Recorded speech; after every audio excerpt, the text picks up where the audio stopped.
अध्याय 108। तुमने कपड़े क्यों नहीं पहने हैं।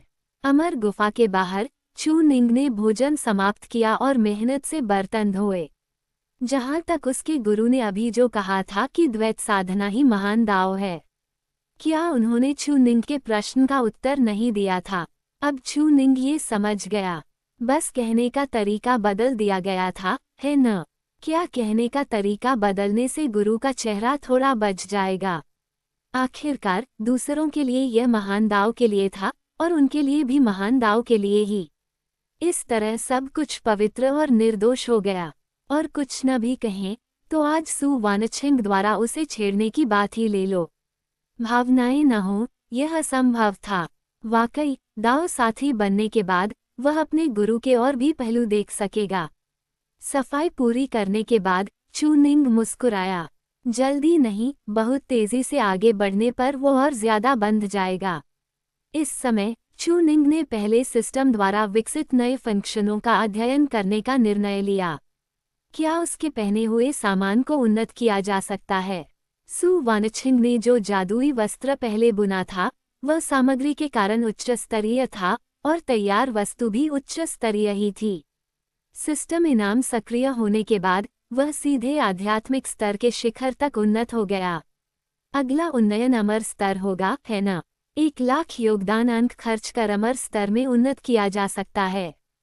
चू निंग ने थोड़ा सोचा। तलवार पोषण कुप्पी में एक आध्यात्मिक तलवार को अमर तलवार में उन्नत करने के लिए भी 1,00,000 अंक लगते थे, तो आध्यात्मिक स्तर से अमर स्तर के लिए भी 1,00,000 ही होंगे। उसे अभी उन्नत करने की जल्दी नहीं थी। वह अन्य फंक्शनों का अध्ययन करने लगा। साधना ग्रंथ उन्नयन आदि पहले से सक्षम थे, लेकिन यह वस्तु प्रतिकृति, होस्ट के पास मौजूद वस्तुओं की प्रतिकृति बनाने के लिए निश्चित मात्रा में योगदान अंक खर्च किए जा सकते हैं। नोट: जिन वस्तुओं में चेतना है उनकी प्रतिकृति नहीं बन सकती। प्रतिकृति के लिए आवश्यक योगदान अंक सिस्टम मॉल की कीमत का केवल आधा होंगे। चू निंग ने कुछ पल सोचा, फिर एक आध्यात्मिक तलवार निकाली। एक उच्च स्तरीय उड़ती तलवार को आध्यात्मिक तलवार में उन्नत करने के लिए 10,000 योगदान अंक लगते थे, लेकिन मॉल से खरीदने पर उसकी कीमत 1,00,000 होती। तलवार पोषण कुप्पी के उन्नयन का प्रभाव ये था कि तलवार पर खर्च केवल 10वां हिस्सा लगता था और शरीर पर पहनी जादुई वस्तुओं की घिसावट का खर्च भी 10वां हिस्सा। मॉल तो काफी काला था, तो एक आध्यात्मिक तलवार की प्रतिकृति बनाने की कीमत 50,000 होगी, है न। 50,000 योगदान अंक खर्च कर फॉलिंग स्नो आध्यात्मिक तलवार की प्रतिकृति बनाई जा सकती है। चू निंग ने बिना सोचे मना कर दिया। हालांकि यह चीज एक बग जैसी थी, लेकिन बहुत महंगी। ठग सिस्टम, कुत्ते भी न खरीदें। फिर भी उसके पास मौजूद हर चीज स्वर्गीय तलवार त्यानश्वान को छोड़कर की प्रतिकृति बन सकती थी। ये सच में एक बग था। क्या उसे पूरी तलवार पोषण कुप्पी ही गुरु को खेलने के लिए दे देनी चाहिए। लेकिन मॉल में अमर स्तरीय वस्तुओं की कीमत लगभग 10,00,000 योगदान अंक थी, तो आधी कीमत पर प्रतिकृति बनाना भी बहुत उपयोगी नहीं लगता। 50,000 में अमर स्तरीय वस्तु मुझे चाहिए भी क्या। दिमाग खराब है क्या। ठीक है, फंक्शन तो है, पर ज्यादा काम का नहीं। छोड़ो, वो गुरु के पास जाकर गले लगकर सुकून लेगा और साथ ही चूमकर बताएगा कि चूमने से बोध एपिफनी होता है और शरीर गुण बढ़ते हैं। लेकिन तभी चू निंग को कुछ याद आया। कमाल है, अगर वस्तुओं की प्रतिकृति बन सकती है तो स्वर्गीय दाव की गोली। क्या आप 50,000 योगदान अंक खर्च कर स्वर्गीय दाव की गोली की प्रतिकृति बनाना चाहते हैं।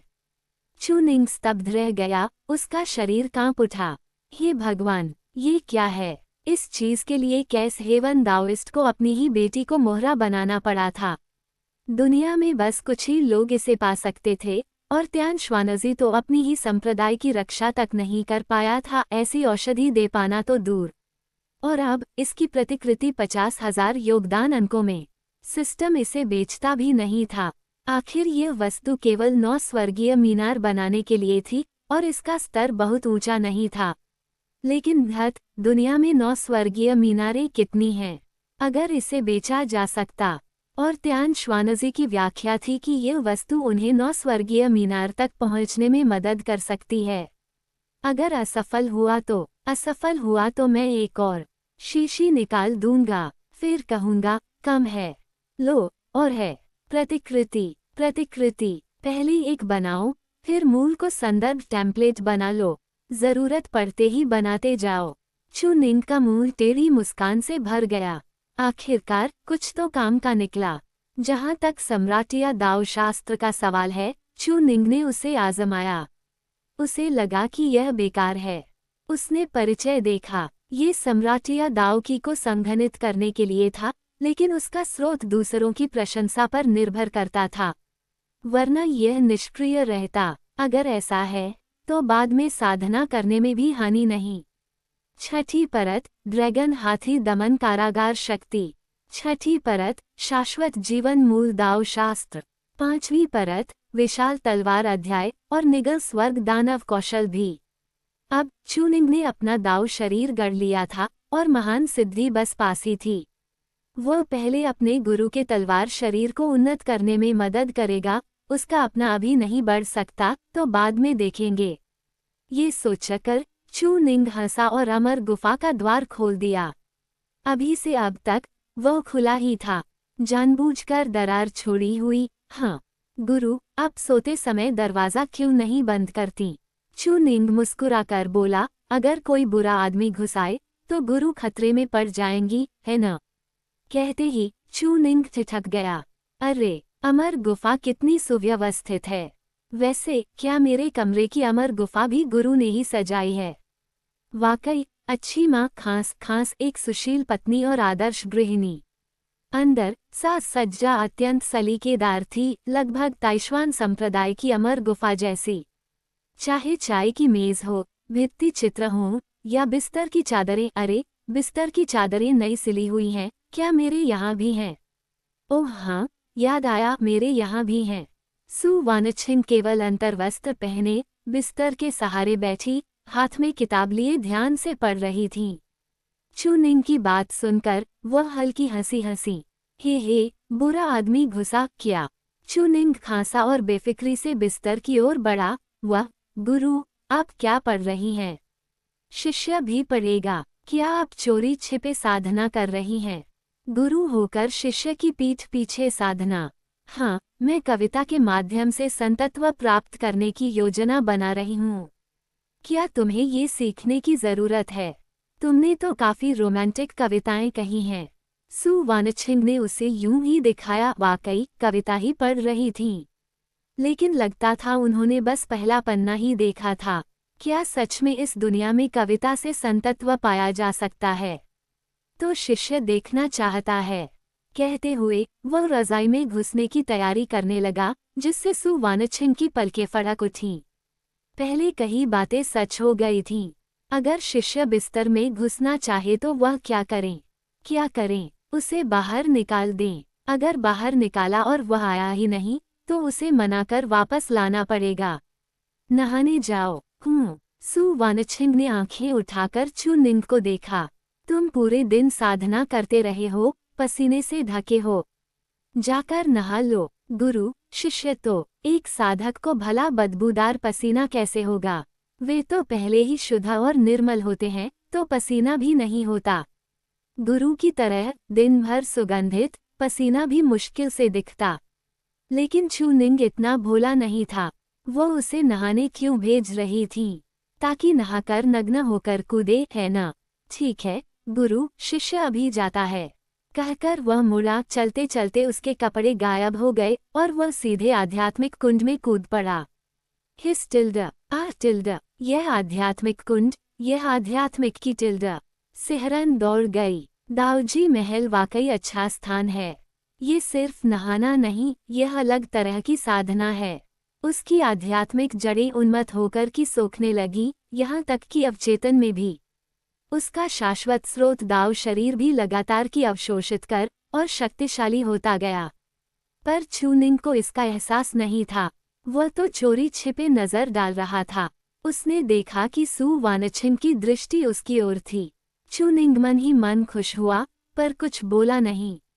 अगर बोल देता तो गुरु और शर्मिंदा हो जाती। देखती रहिए, इन सिक्स पैक एब्स को देखिए, इन पेक्टोरल्स को देखिए और इन बाजुओं को। आपने ही तो उसे पाला है, जितना चाहें देखिए। लेकिन उसकी अनजानी प्रदर्शनी से उसे एहसास हुआ कि सु वानछिंग अब नहीं देख रही थी। ऐसा तो नहीं होना चाहिए था, वरना वह शिष्य को नहाने क्यों भेजती? क्या इसलिए नहीं कि गुरु देखना चाहती थी, या बस इसलिए कि बाद में रज़ाई में घुसना आरामदेह हो? चू निंग थोड़ा उलझा, पर तभी उसने अनायास एक उड़ती तलवार देखी जो पास ही लटकी थी। उसका तलवार देह दर्पण सा चिकना था, उसकी तलवार भावना बर्फ जैसी ठंडी। हिस अब भी शर्म। इस दुनिया की अधिकतर स्त्रियां ऐसी ही होती हैं, यहाँ तक कि बुजुर्ग भी बहुत खुलकर नहीं देखते। सु वानछिन की प्रतिक्रिया में कोई दोष नहीं था, ऊपर से गुरु की यह पहचान उसके लिए एक छोटी सी रोक थी। भले ही अब उसके पास संकोच कम था, पर सीधे घूरने का साहस शायद नहीं था। चोरी छिपे देखना, तो वह भी अनदेखा करने का नाटक करेगा। मुड़ते ही उसने सु वानछिन का छोटा साबुन देखा। गुरु, क्या शिष्य आपका साबुन इस्तेमाल कर सकता है? सु वानछिन पीठ किए उड़ती तलवार में पड़े प्रतिबिंब को घूरते हुए लाल हो चुकी थीं। उन्हें एहसास नहीं हुआ था कि वो इतना बड़ा हो गया है जब वो छोटा था। बेशक वो उसके बड़े होने की ही बात कर रही थीं। वह बार बार नजर हटाती, आगे देखने का इरादा नहीं था। ये बहुत बेतुका लग रहा था, जैसे उन्हें देखने का शौक हो। पर थोड़ी देर बाद वो फिर अनायास देख लेती। वह देखना शायद इतनी बड़ी बात नहीं थी, लेकिन जितना देखती उतना ही चेहरा लाल हो जाता। वो कुछ भी ढके नहीं था। गुरु, हम्मा इस्तेमाल कर लो, कोई बात नहीं, चाहो तो ले भी जा सकते हो। वो फिर नहीं देखेंगी। एक शिक्षिका होकर वह ऐसा कैसे कर सकती हैं? शिष्य का ऐसा करना उसकी उम्र के कारण स्वाभाविक था, पर वह तो इतनी बड़ी हैं। अगर उन्होंने इसमें ज्यादा रुचि दिखाई तो क्या ये लंपटता नहीं लगेगा? निंगर, नहाने के बाद कपड़े पहन लेना, वरना शायद वह शिष्य को देखने की हिम्मत भी न कर पाएं। उसका साबुन इस्तेमाल करना, ऐसी बातों ने उनका संयम तोड़ दिया। वो स्पष्ट रूप से उसे अपना दाव साथी मानती थी, फिर भी अब वह और अधिक संकोची क्यों हो रही थी? उनके दाव हृदय को क्या हो गया था? ये सोचकर सु वानछिंग ने बेचैन मन को यथासंभव दबाया और पढ़ना जारी रखा, पर आंखें बार बार भटक जातीं। उन्हें ये भी नहीं दिखा कि किताब उल्टी है। ये घबराहट और उलझन, क्या ये प्रेम है? वह बाहर से कितनी शांत रहती हैं, कितनी बेबाक बातें कह लेती हैं, पर भीतर आते ही क्यों नहीं कर पाती? शायद इसलिए कि उन्हें पता था बाहर शिष्य कुछ नहीं करेगा, पर भीतर आकर वो कुछ भी कर सकता है। वो बस बड़ी बड़ी बातें करती हैं, अगर सच में कुछ हो जाए तो शायद घबरा ही जाएं। अनुभव तो उनसे कहीं ज्यादा है। और एक बात बहुत अनुचित है, वो शिष्य का शरीर देखकर शर्मिंदा क्यों हो जाती हैं, जबकि शिष्य उनका शरीर देखकर बेहद उत्साहित हो जाता है। ये तो न्यायसंगत नहीं है न? सु वानछिंग जितना सोचती उतनी ही झुंझलाती। क्यों? पुरुष और स्त्री में इतना अंतर क्यों? पर तभी विचारों में डूबी हुई थी कि एक आकृति आकर बिस्तर के पास खड़ी हो गई। गुरु, शिष्य नहा चुका है, शिष्य भी देखना चाहता है कि आप क्या देख रही हैं। सु वानछिंग ठिठक गईं, फिर मुड़ी और उनकी आंखें चौड़ी हो गईं। क्या मैंने तुमसे कपड़े पहनने को नहीं कहा था? यह क्या है? अध्याय 109, लेटना। अमर गुफा के भीतर सु वानछिंग गुस्से से घूर रही थीं। उनका चेहरा लाल था, मानो पूरी ताकत से सामने खड़े चू निंग को घूर रही हूँ। कपड़े पहन लो, नहीं तो यहाँ ऊपर आने का तो सोचो भी मत। चू निंग ने सिर खुजाया, बेबस सा दिखा। गुरु ने कहा था पहनने को, और शिष्य ने पहने तो है न? मैंने ये शॉर्ट्स पहने हैं, फिर भी आप नाराज क्यों हो रही हैं? फिर भी नहीं चलेगा। पहले कितना अच्छा था, चाहे रज़ाई में घुसना हो या गले लगना, उसके शरीर पर हमेशा कपड़े होते थे। अब सिर्फ अंडरवियर पहनकर आना, पहनने और न पहनने में क्या फर्क है? वो इसे बिल्कुल स्वीकार नहीं कर पा रही थी। हालांकि चू निंग को इसकी परवाह नहीं थी। मैंने कुछ तो पहना है, कौन कहेगा कि मैंने नहीं पहना? मैं नंगा नहीं हूँ। ठीक है गुरु, शिष्य तो बस वही कविता पढ़ने आया है जो गुरु पढ़ रही हैं। हम लोग जिन्होंने बचपन में ज्यादा पढ़ाई नहीं की, हम भी सुसंस्कृत बनना चाहते हैं। सु वानछिन के होंठ कांप उठे। वो उसे रोक नहीं सकती थी। अगर वह जिद करके बिस्तर में घुस आए तो वह क्या कर सकती थी। लेकिन इस बार गले लगाना बिल्कुल मना। कुछ भी न पहनकर भी गले लगना। सिर्फ अंतर्वस्त्र पहनने और बिल्कुल न पहनने में क्या अंतर। ऐसा तो नहीं कि वह जब चाहे उतार दे तो वह क्या करे। स्त्री के होंठ फड़क उठे। बेहतर है कि तुम सच में कविता पढ़ने आए हो। गुरु, आप क्या कह रही हैं? मैं कविता पढ़ने क्यों आऊँगा? खांस खांस, जाहिर है आया हूँ। गुरु, चिंता न करें। उनके चेहरे पर बढ़ती खतरनाक अभिव्यक्ति देखकर चू निंग को मजबूरन अटपटा सा शब्द बदलना पड़ा और तब जाकर सु वानछिन का चेहरा थोड़ा शांत हुआ। अगर ऐसा है तो ठीक से रहो। हूँ गुरु, निश्चिंत रहें। और वह तुरंत रजाई में घुस गया और सु वानछिन के बगल में टिक गया, सिर उनके पास रख दिया। मोहक सुगंध की लहरें आने लगी। वाकई वही खुशबू थी जो उस साबुन की थी। ओह, तो क्या औरतों में प्राकृतिक शरीर गंध नहीं होती, या 100 साल से ज्यादा इस्तेमाल होने से साबुन की खुशबू बस गई थी। कोई आश्चर्य नहीं। अगर गुरु और मैं रोज ज्यादा देर तक गले लगे तो क्या मैं भी संक्रमित हो जाऊंगा? हिस संभव है। तो फिर वह भी खुशबूदार होना चाहता था।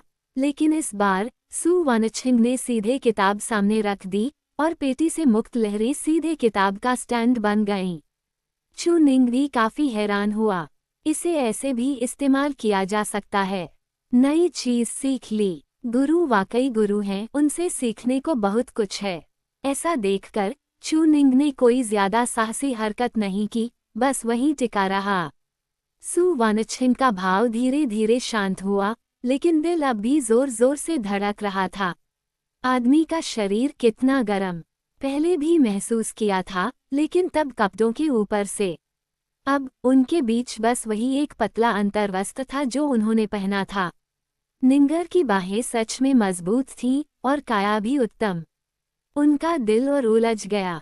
हालांकि उन्होंने अभी कहा था कि द्वैत साधना 9 स्वर्गीय मीनार के बाद होगी, लेकिन अब अमर गुफा में उनका रिश्ता क्या था? बाहर वे गुरु और शिष्य थे। चाहे कोई भी आए, गुरु और शिष्य केवल छिपकर कुछ और करने पर ही वे कुछ और होते। वह बड़ी बड़ी बातें कर सकती थीं, द्वैत साधना, पेटी, शिष्य के बुरा करने की बातें, कुछ भी कहने की हिम्मत थी। क्या ये छोटा शरारती लड़का गंदे मजाक में उनसे आगे निकल सकता था? लेकिन अमर गुफा के भीतर सब अलग था। दुनिया में कौन आकर देखेगा कि शिष्य कपड़े उतारकर नहा रहा है, या यहाँ तक कि स्त्री गुरु को गले लगा रहा है? ये वह समय नहीं था जब वह बच्चा था, वह काफी बड़ा हो चुका था। शिष्य के अनुसार वे दाव साथी थे, लेकिन वह साफ जानती थीं कि वह इतनी अटपटी हो जाएंगी, फिर भी उन्होंने दरवाज़ा खुला छोड़ा। उनमें भी समस्या थी, और जब दोनों में समस्या हो तो वह समस्या नहीं रहती।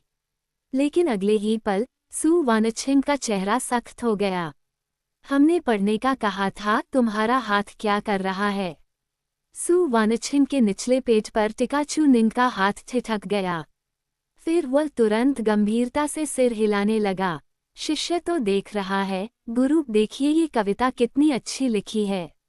टिड्डी चंद्र विदाई, मेंग तोंगतियान, वरिष्ठ मेंग। चू निंग स्तब्ध रह गया। क्या ये कैस हेवन दाओइस्ट नहीं था? वह बुरा कविता भी लिखता है। चू निंग ने क्षण भर के लिए आगे हाथ बढ़ाना रोक दिया। इस समय वह पढ़ने लगा। टिड्डियों की छाया मूर्ति है, चंद्रमा अस्त होने को है।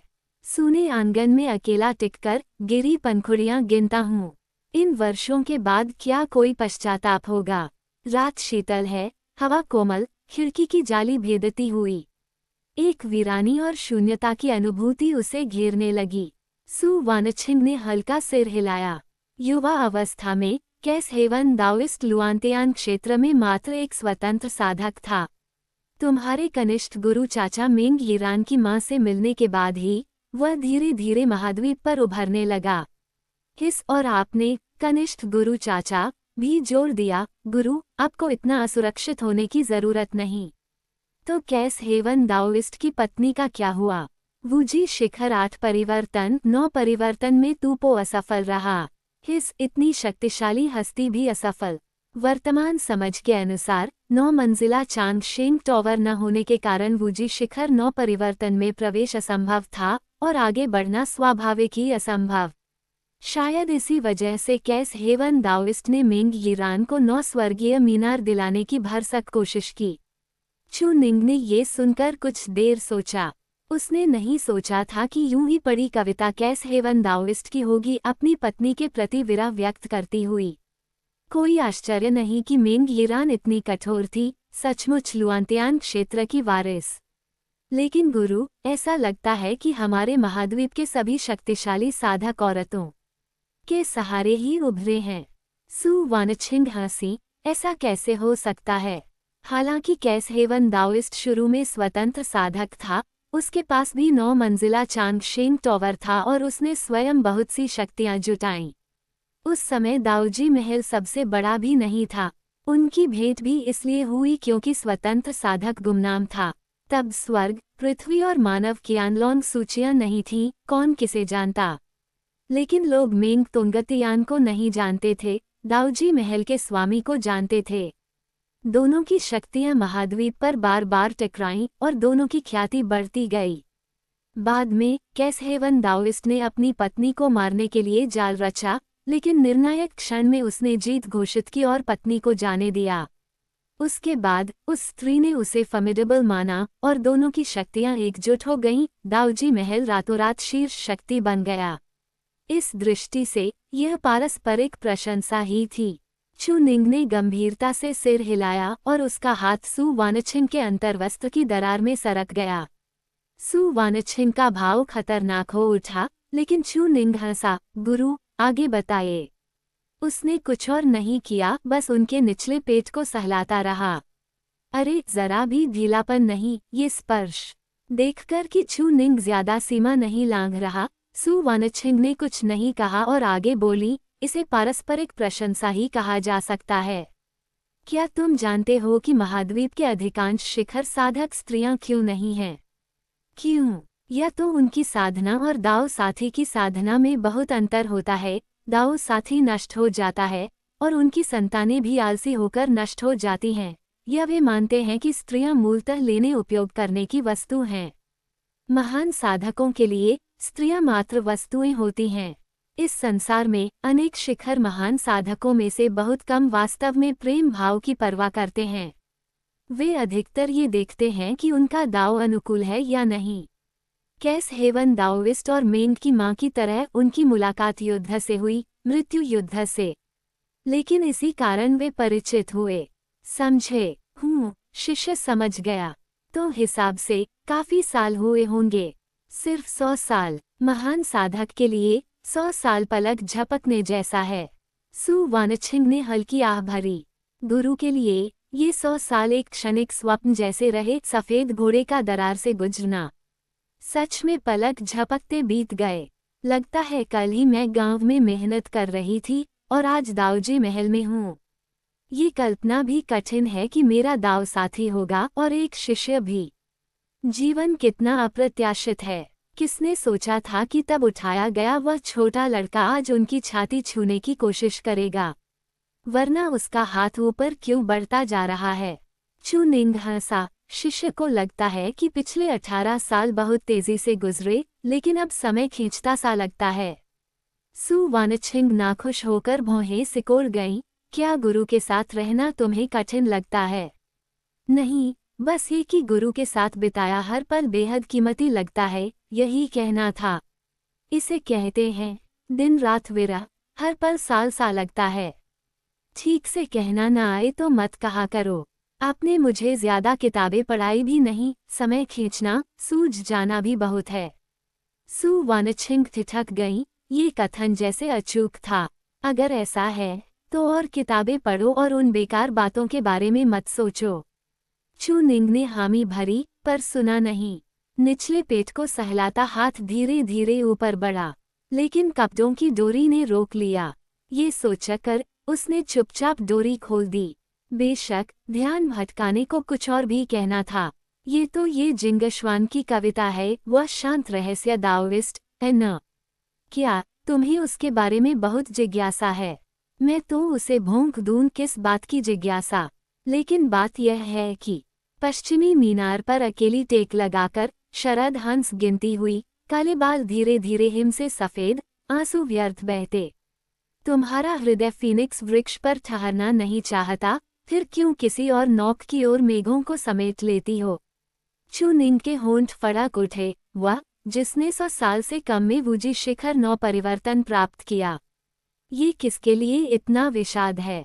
सु वानछिंग भी नहीं समझ पाई। मुझे नहीं पता, शायद किसी के लिए जो 10,000 साल पहले नष्ट हो गया। चू निंग भी उलझ गया। कहीं फेगमिंग को धोखा तो नहीं मिला? उसके गुरु परदादा जिनके साथ वह सोया, क्या किसी और को पसंद करते थे? तस्क तस्क, कितनी बड़ी गपशप। वैसे गुरु, यहाँ सारी कविताएं बड़े लोगों की ही क्यों हैं?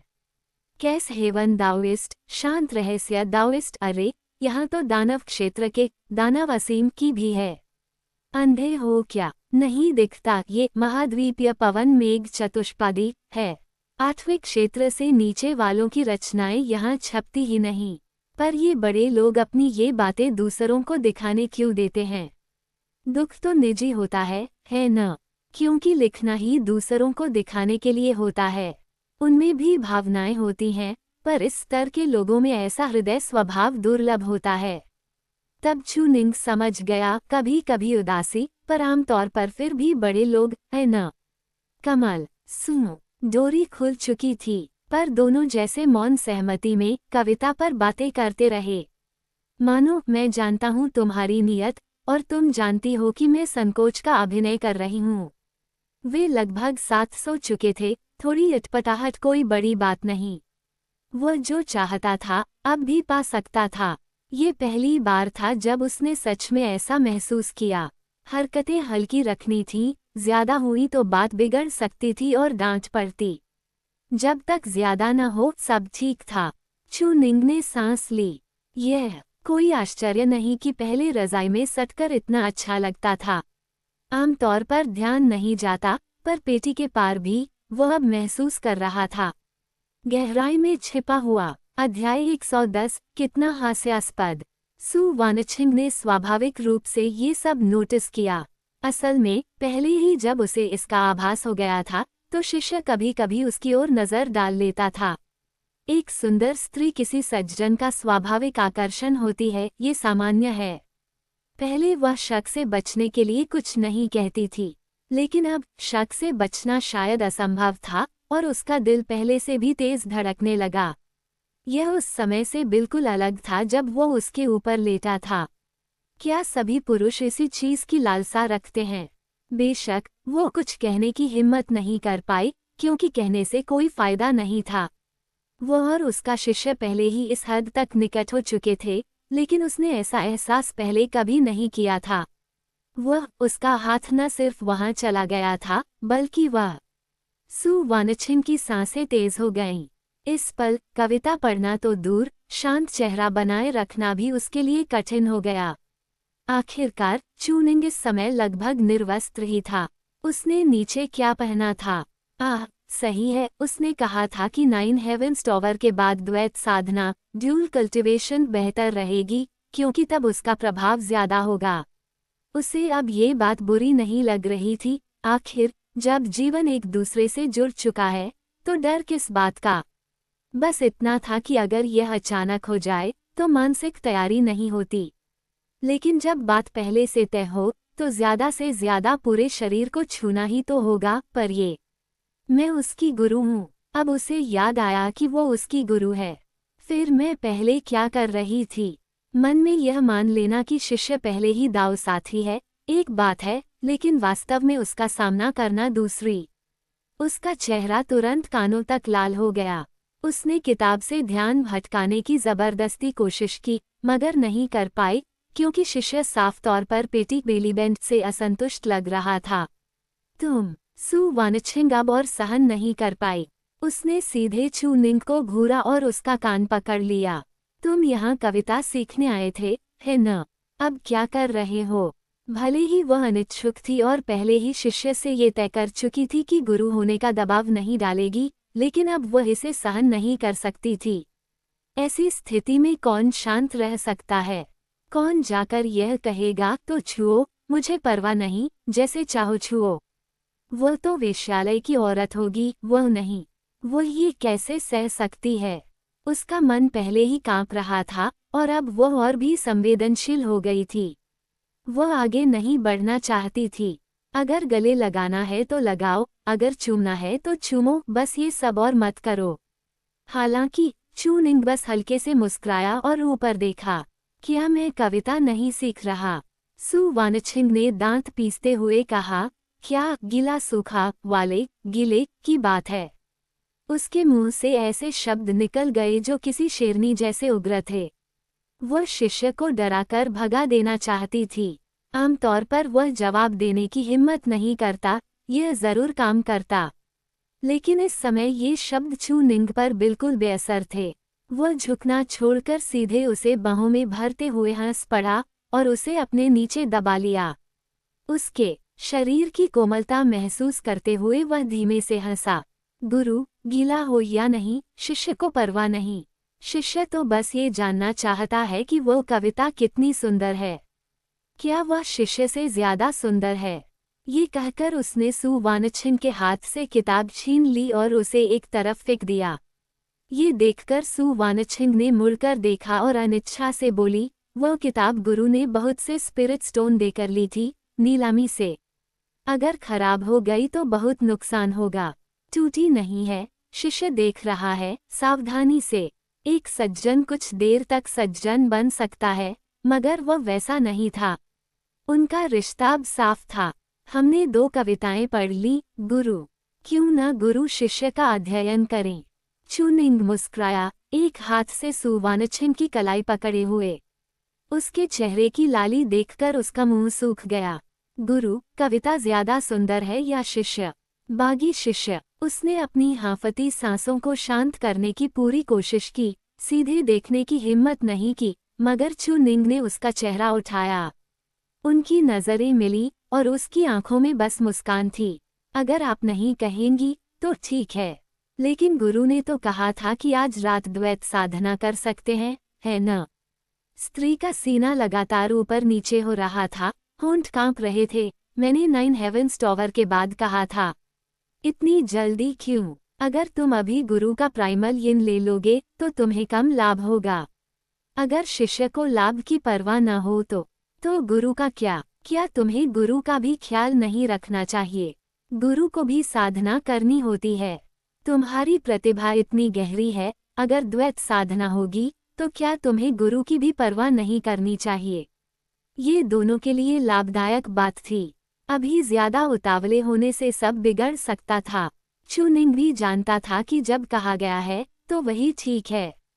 वैसे भी सिर्फ 3 परतें ही बाकी थीं। असल में अगर उस दिन सराय में सु वानछिन ने खुद कपड़े उतारकर उसे समर्पित करने का इरादा न दिखाया होता तो चू निंग इतनी हिम्मत नहीं करता। आखिर ये तेज था, लेकिन अब माहौल अलग था। गर्मजोशी के बाद स्वाभाविक रूप से दूसरे ख्याल आने लगे। जब पहले वह ऐसा कर चुकी थी तो अब क्यों नहीं? उनका रिश्ता अब ताइशुआन संप्रदाय से कहीं आगे था। जीवन मरण की कगार पर मिली राहत किसी भी चीज से बदली नहीं जा सकती थी। शर्म लिहाज बाद में देखी जा सकती थी, लेकिन चूंकि 9 हेवेंस टॉवर के बाद बेहतर था तो वही बेहतर दोनों के लिए। ओह टिल्डे, तो गुरु जैसा कहें, द्वैत साधना नहीं तो क्या शिष्य आपको चूम सकता है? सु वानछिन ने होंठ फड़काए, कुछ नहीं बोली। अगर चूमना है तो चूमो, पूछ क्यों रहे हो? पहले क्यों नहीं चूमा और अब पूछ रहे हो? गुरु, अगर आप कुछ नहीं कहेंगी तो क्या शिष्य जबरदस्ती करेगा? तब शिष्य नहीं चूमेगा। 36 रणनीतियों में से उसे सिर्फ एक आती थी, छोड़ने का नाटक करके पकड़ना। वो बस उसे सुनना चाहता था, महसूस करना चाहता था। यही पुरुष के लिए सबसे बड़ा इनाम था। सु वानछिन ने ताना मारा, अगर अभी चूमना है तो चूमो। इतना क्यों बोल रहे हो? जबरदस्ती। अगर गुरु अनिच्छुक होती तो क्या तुम यहाँ इतना अपमान कर पाते? चू निंग हंसा, मगर चूमा नहीं। क्या आप फिर से गुरु का दबाव डाल रही हैं? सु वानछिंग गाली देना चाहती थी। मैंने दबाव डाला और तुमने सुना नहीं। वह जानबूझकर कर रहा था, बस उसे बोलवाने के लिए। वह उसकी गुरु है, एक वरिष्ठ। उसे ऐसे दबाया कैसे जा सकता है? भले ही वह अब बिल्कुल असहाय थी। चू निंग, चौथे क्षेत्र का साधक, उसे असहाय बना रहा था। ये तो बहुत स्वाभाविक था। आखिर 99 संभावित ड्रैगनों में से एक को दबाना मुश्किल नहीं। लेकिन वह एक शब्द भी नहीं कहेगी। इसलिए चू निंग ने सच में उसे नहीं चूमा। इसके बजाय उसने उसकी गर्दन चूमी, उसे बाहों में कस लिया, पूरी तरह नियंत्रण में। सुन्नता की लहरें फैल गईं। सु वानछिंग अब और सहन नहीं कर पाई और छटपटाने लगी, मगर जितना वह छटपटाती उतना ही शिष्य उसे कसता। वह ऐसा कैसे हो सकता है? उसे ठीक से चूमना भी नहीं आता, बस उसकी कमर पकड़ता है, पीठ को सहारा देना भी नहीं जानता। जैसे उसने कहीं देखा हो, मगर कभी खुद आजमाया न हो, और अब देखी हुई तकनीकें अभ्यास में ला रहा हो। अगर बस इतना ही होता तो वह दांत भींचकर सह लेती। उसे बोलने पर मजबूर करना बिल्कुल असंभव था। चूमना है तो चूमो, मैंने मना तो नहीं किया, मगर तुम पहले बोलवाना ही चाहते हो। हालांकि चू निंग की हरकतें यहीं नहीं रुकीं, बल्कि और नीचे बढ़ गईं। सु वानछिंग की आंखें डर से फैल गईं और घबराकर बोली, निंग, बस मुझे चूमो। अगर वह और आगे गया तो वह उसे गुरु नहीं कह पाएगी। वह चू निंग की गुरु, दाव साथी और तीनों नहीं बन सकती। चू निंग को थोड़ा अफसोस हुआ। वहां तक चूम नहीं पाया, गुरु भी संभाल नहीं पाई। पहले बड़े बड़े बोल रही थी, अब सच में हुआ तो डर गई, है न? खैर, चू निंग ने उसे फिर से गले लगाया। उनकी नजरें मिली और उसने सु वानछिंग की आंखों में दृढ़ता देखी। वह दृढ़ थी। वह साफ तौर पर नहीं चाहती थी कि चू निंग की एक और पहचान बने। शिष्य और दाव साथी इतना ही काफी था। निंग, मुझे चूमो। उसका स्वर भी उतना ही दृढ़ था। कम से कम अभी वह इसे स्वीकार कर सकती थी। ऐसा नहीं था कि वे पहले कभी नहीं चूमे थे। वह किसी बात से नहीं डरती थी। आखिर शिष्य को भीतर आने देना इसी के लिए था, और वह अनिच्छुक भी नहीं थी। मुझे चूमो, मैं नहीं छिपूंगी और मैं तुम्हें दबाऊंगी भी नहीं। चू निंग विजयी मुस्कान के साथ उसके बाल सहलाने लगा, और जैसे ही चूमने वाला था, रुक गया। सु वानछिंग का दिल डूब गया। यह बागी शिष्य अब क्या करने वाला है? गुरु, मैं चाहता हूं कि आप मुझे शिष्य कहें। सु वानछिंग हैरान रह गई। वह तो हमेशा यही कहती थी। निंग, नहीं, शिष्य तू एर। सु वानछिंग की सुंदर आंखें फैल गईं। वह समझ गई, शिष्य ने कभी गुरु शिष्य के रिश्ते को बाधा नहीं माना, बल्कि वही उसकी उद्दंडता को और भड़काता था। उन शब्दों को सुनकर वह और भी बागी शिष्य। सु वानछिंग क्रोधित हो उठी। वह अभी भी मूर्खतापूर्वक गुरु का सम्मान सोच रही थी। शिष्य का नजरिया बहुत पहले बदल चुका था, इसलिए वह उसे नाम से नहीं, बल्कि इन संबोधनों से पुकारता था। सच में कितना हास्यास्पद। बागी शिष्य भी ठीक है, क्योंकि अब यही है। वह उसे चूमने लगा, पूरी तरह अधीर। उसे बस सु वानछिंग को गले लगाना और चूमना पसंद था, क्योंकि वह बाहर से मजबूत और ठंडी दिखती थी, जैसे सब नियंत्रित कर सकती हो, मगर ऐसे पलों में वह सबसे असहाय होती थी। उसकी साधना दबाई जा सकती थी, उसकी प्रतिभा भी। आखिर वह गुरु थी, और चू निंग अवचेतन में मानता था कि उसे मजबूत होना चाहिए। लेकिन चू निंग को हमेशा उससे ऊपर होना था। अब वो उसे पूरी तरह दबाए हुए था, और कोई उसे रोक नहीं सकता था।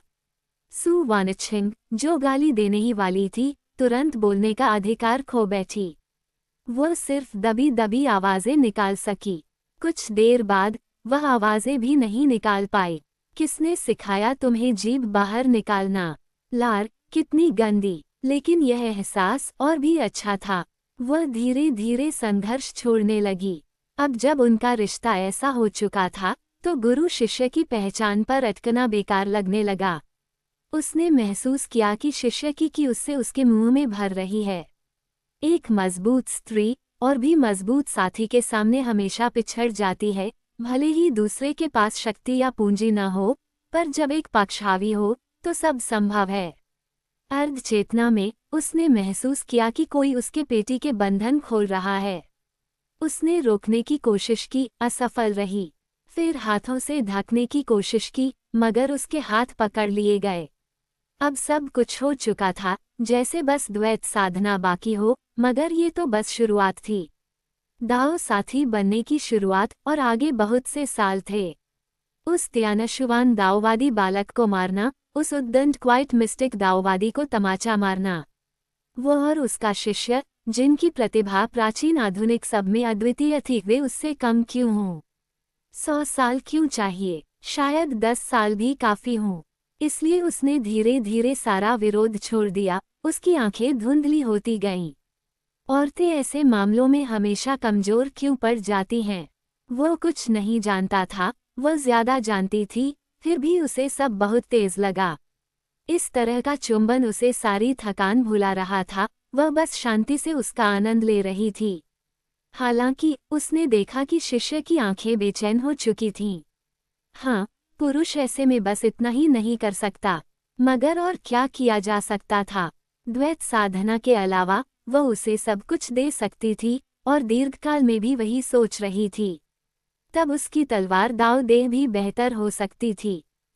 उसकी देह अभी और भी बेहतर लग रही थी। क्या ये भ्रम था? कोई बात नहीं, उसे परवाह नहीं थी, उसके सामने बस शिष्य था। वो और बेचैन हो गया, उसके हाथ और भी दुस्साहसी, ये सामान्य था। मगर गुरु के पास सच में उसे राहत देने का कोई और तरीका नहीं था। अगर वाकई मुश्किल हो तो गुरु को देख लो, अगर शर्म आए तो गुरु नहीं देखेगी। लेकिन अर्धचेतना में उसने कुछ सुना। क्या वह तलवार अभ्यास कर सकता है? तलवार अभ्यास? क्या मजाक है? जब उसने पहली बार तलवार पकड़ी थी, तभी जान गई थी कि वो दुनिया की नंबर 1 बनेगी। शिष्य की तलवार भी उसी ने सिखाई थी। वह कैसे नहीं जानती? उसने गुनगुनाया, सहमति में सिर हिलाया, और फिर सच में एक तलवार पकड़ी। लेकिन वह साधारण तलवार नहीं थी। बिना धार की भारी तलवार, महान कौशल बिना सजावट, क्या वह वही थी? कितना हास्यास्पद, वह इतनी गहराई तक कैसे गिर गई? कोई बात नहीं, ये सिर्फ शिष्य की एकतरफा इच्छा नहीं थी, क्या यह उसकी भी नहीं थी? अगली सुबह वे बहुत जल्दी जाग गए, इतनी जल्दी कि आसमान बस उजाला होने ही वाला था। उसने महसूस किया कि शिष्य उसका हाथ पकड़े है, मगर सु वानछिंग ने सीधे मना कर दिया। ऐसी चीजें बहुत ज्यादा करना अंततः तुम्हारे लिए अच्छा नहीं है, सु वानछिंग ने कहा, और चूनिंग ने जोर नहीं दिया, बस सिर और अंदर छिपा लिया। लेकिन साफ था कि उसे अब सोने का मन नहीं था।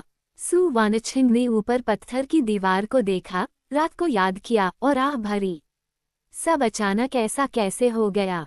उसने धीरे धीरे चूनिंग के माथे पर हाथ फेरा, एक एक बाल गिनती रही, बिना थके। निंग, अब जब तुम यहाँ हो तो साधना करनी होगी। आगे से तुम्हारी साधना में देरी न हो, इसलिए तुम महीने में सिर्फ एक बार गुरु की अमर गुफा में आओगे। चूनिंग की आंखें फैल गईं। द्वैत साधना के बाद तो आधा महीना उसने एक पुरुष के रूप में शिष्य की परेशानी को ध्यान में रखा, मगर ऐसी बातें ज्यादा नहीं होनी चाहिए।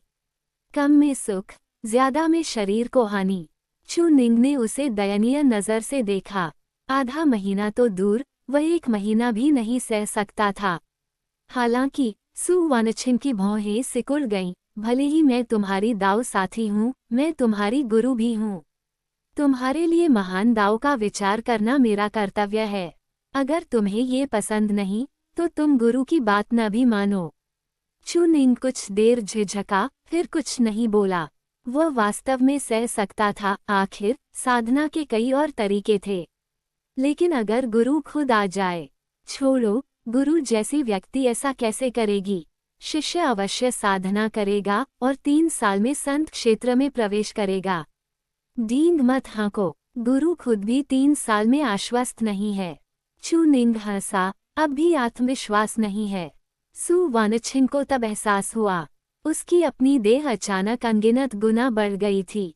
पहले वह तलवार थी और सब कुछ तलवार था। अब महान दाव ही तलवार था और उसकी धार स्वर्गीय दाव को भी काट सकती थी। वह चूमते चूमते, साधना करते करते उसे ज्ञानोदय हुआ क्या वही था। मगर वह जानती थी ऐसा नहीं था। वह शिष्य की विरासत थी। उसने न पूछा न कुछ कहा, बस हल्के से हंस दी। इस देह के साथ 1 साल में संत क्षेत्र में प्रवेश कठिन नहीं। उसने भोलेपन का नाटक करते हुए जोड़ा, मैंने नहीं सोचा था कि दाव साथी के साथ निकटता से दाव की समझ भी आ सकती है। सिर्फ नाटक। वह इन बातों के बारे में नहीं पूछेगी, वह शिष्य का अवसर था। आखिर शिष्य उसे पहले ही बहुत कुछ दे चुका था। चू निंग हंसा, तो गुरु, चूमती रहिए, शायद और भी अंतर्दृष्टि मिले। सु वानछिंग ने हल्की हंसी उड़ाई। रहने दो, नहीं तो बाद में दाऊजी पैलेस जाते समय तुम्हारे पास पहनने को पैंट भी नहीं होगी। पहले आराम करो, गुरु बाद में बुलाएगी। ये कहकर वह उठी और कुछ बेबसी से भीतर से बाहर तक कपड़े पहनने लगी। किसी को पता न चले, वरना वो आत्महत्या कर ले। कपड़े पहनकर सु वानछिंग ने शर्म से लाल चेहरे के साथ उसकी अंतर्वस्त्र उंगलियों से उठाए। फेंक ही देती हूँ। लेकिन शिष्य ने इसे कई साल पहना था और बदलना नहीं चाहता था। सच में कितना हास्यास्पद। अध्याय 111। सु वानछिंग, तुम्हारे हाथ में क्या है? नर्म, सुगंधित बिस्तर पर चू निंग पूरी तरह नग्न था। सचमुच, बिल्कुल नग्न। गुरु पूरी तरह नग्न नहीं थी वास्तव में। चू निंग अपनी पैंट उतारना चाहता था, लेकिन सु वानछिंग ने कड़ाई से मना कर दिया। हालांकि अब उनके रिश्ते काफी अच्छे थे। इसके अलावा देखने को मिलना लेकिन खाना पाने की स्थिति भी एक तरह का दुख ही होती है। चू निंग पूरी तरह ढीला पड़ गया था, वह कुछ कर भी नहीं सकता था। जिंदगी बेहद आरामदेह लग रही थी। लंबे समय तक कसी हुई दिनचर्या के बाद जब आखिरकार ढील मिलती है तो आलसी हो जाना मुश्किल नहीं होता। शायद इसी वजह से सु वानछिंग ने कहा था, महीने में एक बार कोमल आलिंगन ही वीरों की कब्र होता है, और इस समय तो चू निंग वीर भी नहीं था। छोटी पैंट अब पहनी नहीं जा सकती थी। सु वानछिंग उसे धोने ले गई थी। बीती रात सु वानछिंग ने आंखों के कोने से उसके भाव और हरकतें देखी थीं। जैसे ही उसने महसूस किया, उसने तुरंत चू निंग की छोटी पैंट से उसे ढक दिया। ये कहा जा सकता है कि उसकी दूरदर्शिता गजब की थी, वरना सु वानछिंग की साफ सफाई की आदत को देखते हुए शायद रजाई भी फेंक दी जाती। असल में उसका शरीर भी काफी अच्छा था। ज्यादा से ज्यादा चांगछुन अमर था। अब जब वह चांगछुन अमर था तो क्या वह शोषित होने से डरता? बस इतना था कि सु वानछिंग अपने हाथों में दर्द होने तक तलवार अभ्यास नहीं करना चाहती थी। हालांकि उसने बीती रात एक शब्द भी नहीं कहा, लेकिन चू निंग समझ गया था कि उसे यह पसंद नहीं आया। आगे चलकर तुम्हें नापसंद नहीं होगा, बस तब नापसंद होगा जब ये बहुत तेज होगा। चू निंग ने ज्यादा कुछ नहीं कहा। यहाँ सब कुछ वाकई शानदार था, नर्म और सुगंधित गुरु और लगभग परफेक्ट देखभाल। लेकिन ये सब चीजें दोनों ने अपनी जान जोखिम में डालकर पाई थीं। हालांकि कैस हेवन दाववादी पर्दे के पीछे योजनाएं बना रहा था, लेकिन शुरू में उसका हस्तक्षेप करने का इरादा जरूर नहीं था। प्रक्रिया के दौरान ही उसे यह एहसास हुआ होगा कि उसके पास अपनी साधना बहाल करने का तरीका है, इसीलिए उसने तियान शुवानजी की हेवनली दावपिल पर इतना बड़ा दांव लगाया। मेंग यीरान बिल्कुल नहीं मर सकती थी। कोई भी उसे मारने की हिम्मत नहीं करता। बाद में जब चू निंग को यू छिंग्या के तरीकों का पता चला तो वह लगभग पागल हो गया था। लेकिन पागल होने के बावजूद उसने मेंग यीरान को मारने की हिम्मत नहीं की। अगर वह उसे मार देता तो दोनों लोगों में अराजकता फैल जाती और वह निश्चित रूप से मर जाता। मगर उसे उम्मीद नहीं थी कि कैस हेवन दाववादी सीधे तियानशुवान संप्रदाय का सामना कर सकेगा, और यहाँ तक कि तियानशुवान दाव राजधानी को लगभग चकनाचूर कर देगा। इनमें शामिल लोग, यहाँ तक कि खेल में किसी एनपीसी को यूं ही मिटा देना, ऐसी चीजें थीं जिनसे चू निंग टक्कर नहीं ले सकता था।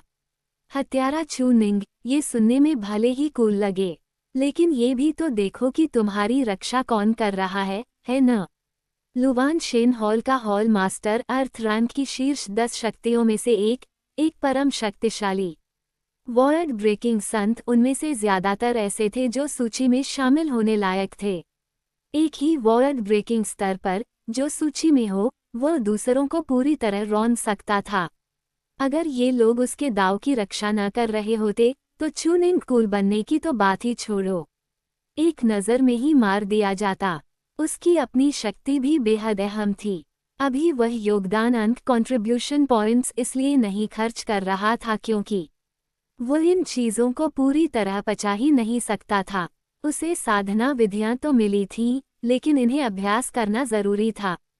चांगछुन अमरता इतनी तेजी से क्यों बढ़ी? क्योंकि उसने इसका बहुत इस्तेमाल किया। जीवन मरण की स्थितियों में, लड़ाइयों में जितना ज्यादा इस्तेमाल उतनी ही तेज प्रगति। ड्रैगन एलिफेंट दमन कारागार शक्ति अब तो दुष्ट ड्रैगन सिर उठाता है तक इस्तेमाल हो चुका था। इसके विपरीत पियाओ मियाओ तलवार कला, जो शुरुआत में ही 5वें स्तर पर पहुंच गई थी, उसमें इंच स्वर्ण जैसा कोई तरीका नहीं था। दुनिया में कितने प्रतिभाशाली लोग हैं, मैं सूची में क्यों नहीं आ पाया और तुम आ गए। साधना विधि की विरासत एक बात है, दाव की नींव दूसरी। चांग शेंग टॉवर की 10वीं मंजिल शिखर पर पहुंचने की सीमा से भी एक कदम आगे। वह उन्नयन था, दाव की नींव पर अद्वितीय होना था। अब एक आंतरिक संप्रदाय के बुजुर्ग के शिष्य के रूप में उसके अधिकार बहुत व्यापक थे। क्या वह यूं ही 8वें दर्जे के गुप्त क्षेत्र में जा सकता था? और वह हेवन रैंक बाहरी संप्रदाय के शिष्य चढ़ने के योग्य नहीं थे। बाहरी शिष्यों को साल में 1 मौका, आंतरिक शिष्यों को 10 मौके। और उसके लिए वह रोज भी जाए तो किसी को परवाह नहीं होगी। वह चीज काफी उपयोगी लगती थी, है न? आज का काम निपटाकर वह उसे देखने जाएगा। जितने संसाधन मिल सके सब समेट लेगा, अपनी दाव की नींव मजबूत करेगा। कहीं गुरु बहुत तेजी से ब्रेक थ्रू कर जाएं और वह उनकी रक्षा रेखा भी न तोड़ पाए, वह तो मजाक बन जाएगा। चू निंग अचानक उठा, बाहर जाने का इरादा था। दिन की योजना सुबह से शुरू होती है, लेकिन तभी उसे एहसास हुआ कि अभी बाहर जाना मतलब पक्षी टहलाना होगा। गुरु अंदर क्यों नहीं नहा रही थी? डर है कि मैं हाथ न चला दूं, है न? चू निंग ने ठहाका लगाया। क्या मैं वैसा इंसान हूँ? लेकिन नीचे एक नज़र, दोनों एक ही दिमाग से नहीं सोच रहे थे। छोटा चू निंग अपनी ही सोच रखता था। वह वैसा है या नहीं, इससे फर्क नहीं पड़ता। छोटे चू निंग को इन बातों की परवाह नहीं थी। जब वह उत्तेजित हो जाता तो चू निंग भी उसके काबू में आ जाता। ये सच में मेरे दाव को प्रभावित करता है। कोई बात नहीं, थोड़ा और सो लेता हूँ। ओह, गुरु ने नया बेली बैंड पहना है न? पुराना बेली बैंड कहाँ है? ओह, यहाँ है। कोई बात नहीं, देखूं या न देखूं, अब इसमें उसके लिए कोई आकर्षण नहीं रहा। तो थोड़ा और सो लेता हूँ, वैसे भी अभी सुबह ही है। जैसे ही चू निंग फिर से लेटा, कल की सारी बातें याद करते हुए और यह सोचते हुए कि उसने महीने के 30 दिन को 3 दिन में बदलवाने के लिए मोल भाव क्यों नहीं किया, अचानक उसने बाहर से एक स्त्री की आवाज सुनी। सु वानछिंग, तुम्हारे हाथ में क्या है? चू निंग सन रह गया, उसकी आंखें तुरंत फैल गईं। अब वो किसी बात की परवाह नहीं कर सकता था। सु वानछिंग उसके प्रयासों के चलते धीरे धीरे गुरु शिष्य वाला सख्त रवैया छोड़ चुकी थीं। लेकिन उनका रिश्ता गुप्त था। अगर यह उजागर हो गया तो भले ही कोई ठोस असर न पड़े। सु वानछिंग की इज्जत को देखते हुए वह शायद अफवाहें साबित करने के लिए सीधे चू निंग से दूरी बना ले। कमबख्त, तुमने नहीं कहा था कि यहाँ निषेध रिस्ट्रिक्शन है? मेंग यीरान यहाँ कैसे आ गई? भोर की पहली किरणें इस दुनिया पर पड़ीं। आसमान साफ और उजला था, हर तरफ हरे बांस लहलहा रहे थे और यह पर्वतीय क्षेत्र असाधारण रूप से आध्यात्मिक और सुंदर लग रहा था। अमर गुफा से बाहर निकलते हुए सु वानछिंग की धड़कन वास्तव में काफी स्थिर थी। उसका भाव भी काफी शांत था।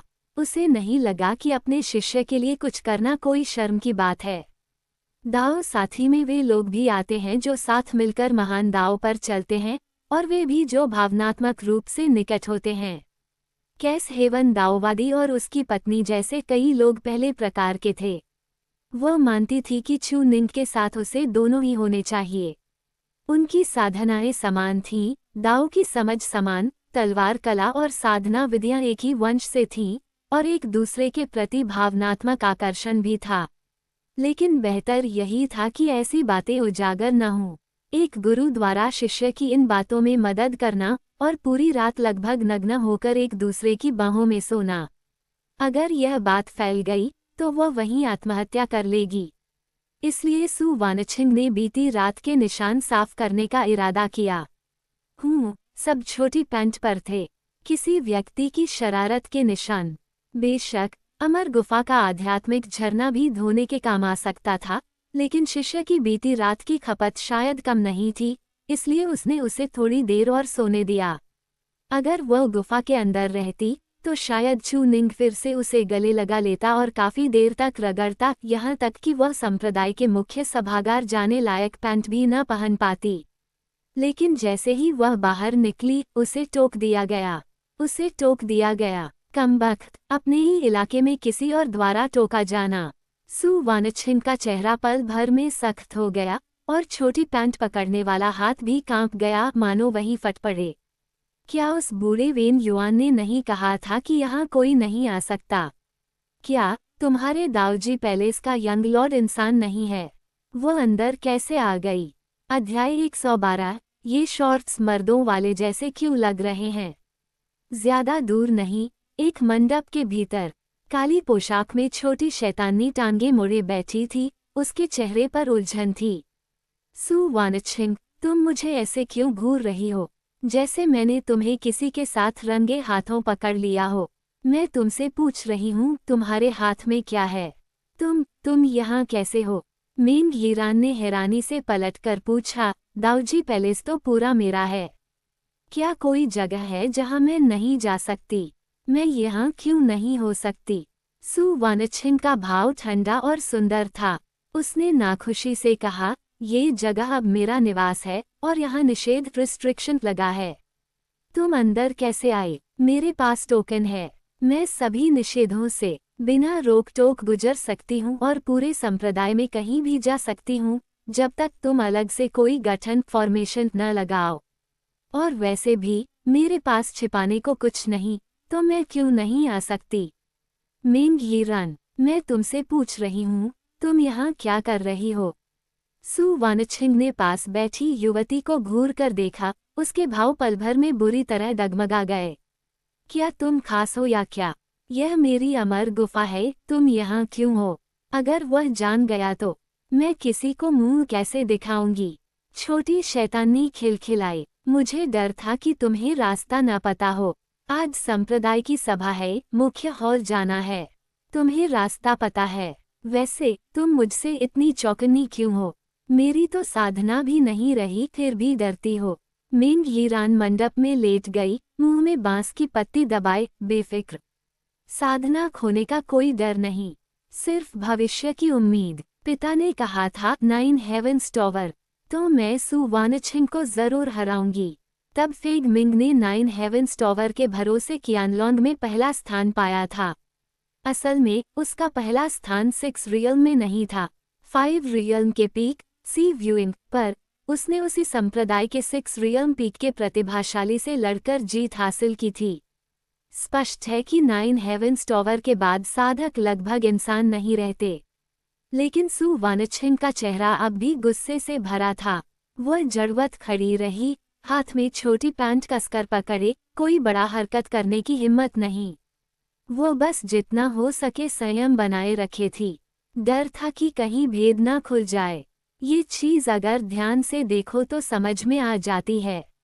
उसे नहीं लगता था कि मेंग यीरान पहचान न पाए। मैंने बाहर मंडप में बैठे जिंदा इंसान को कैसे नहीं देखा? या फिर यह छोटी लड़की तस्क? सु वानछिंग ने होंठ सिकोड़े और ठंडे स्वर में चेतावनी दी, यह आसन साधना के दौरान किसी भी बाधा को पसंद नहीं करता। आज की बात यहीं रहने दो, लेकिन आगे से यहाँ मत आना। बाद में गठन लगाऊंगी ऐसा जो आने वाले को मार दे। उसने फिर भी संयम दिखाते हुए सपाट स्वर में कहा, यह इस आसन की छोटी पैंट है। क्या मेंग यीरान, तुम्हें अब ऐसी चीजों में दिलचस्पी है या दून तुम्हें? मेंग यीरान के रोंगटे खड़े हो गए। वह सिहर पड़ी, घृणा से बोली, दूर हटो, मुझे तुम्हारी चीजों में कोई रुचि नहीं। इसे बदबूदार आदमियों पर फेंको, वही ठीक है। कौन परवाह करता है? फिर भी वह शंकित दिखी, पूछे बिना न रह सकी, लेकिन सु वानछिंग, तुम ऐसा पहनती हो, इसमें क्या दिक्कत है? कोई नहीं। अब तुम्हारे सवाल का जवाब, मैं चू निंग से मिलने आई हूँ। सु वानछिंग की आंखें चौकन्नी हो गईं। उसने ठंडे भाव से मेंग यीरान को घूरा, फिर बिना कुछ और कहे पास की धारा में जाकर छोटी पैंट धोने लगी। वह अभी आराम कर रहा है।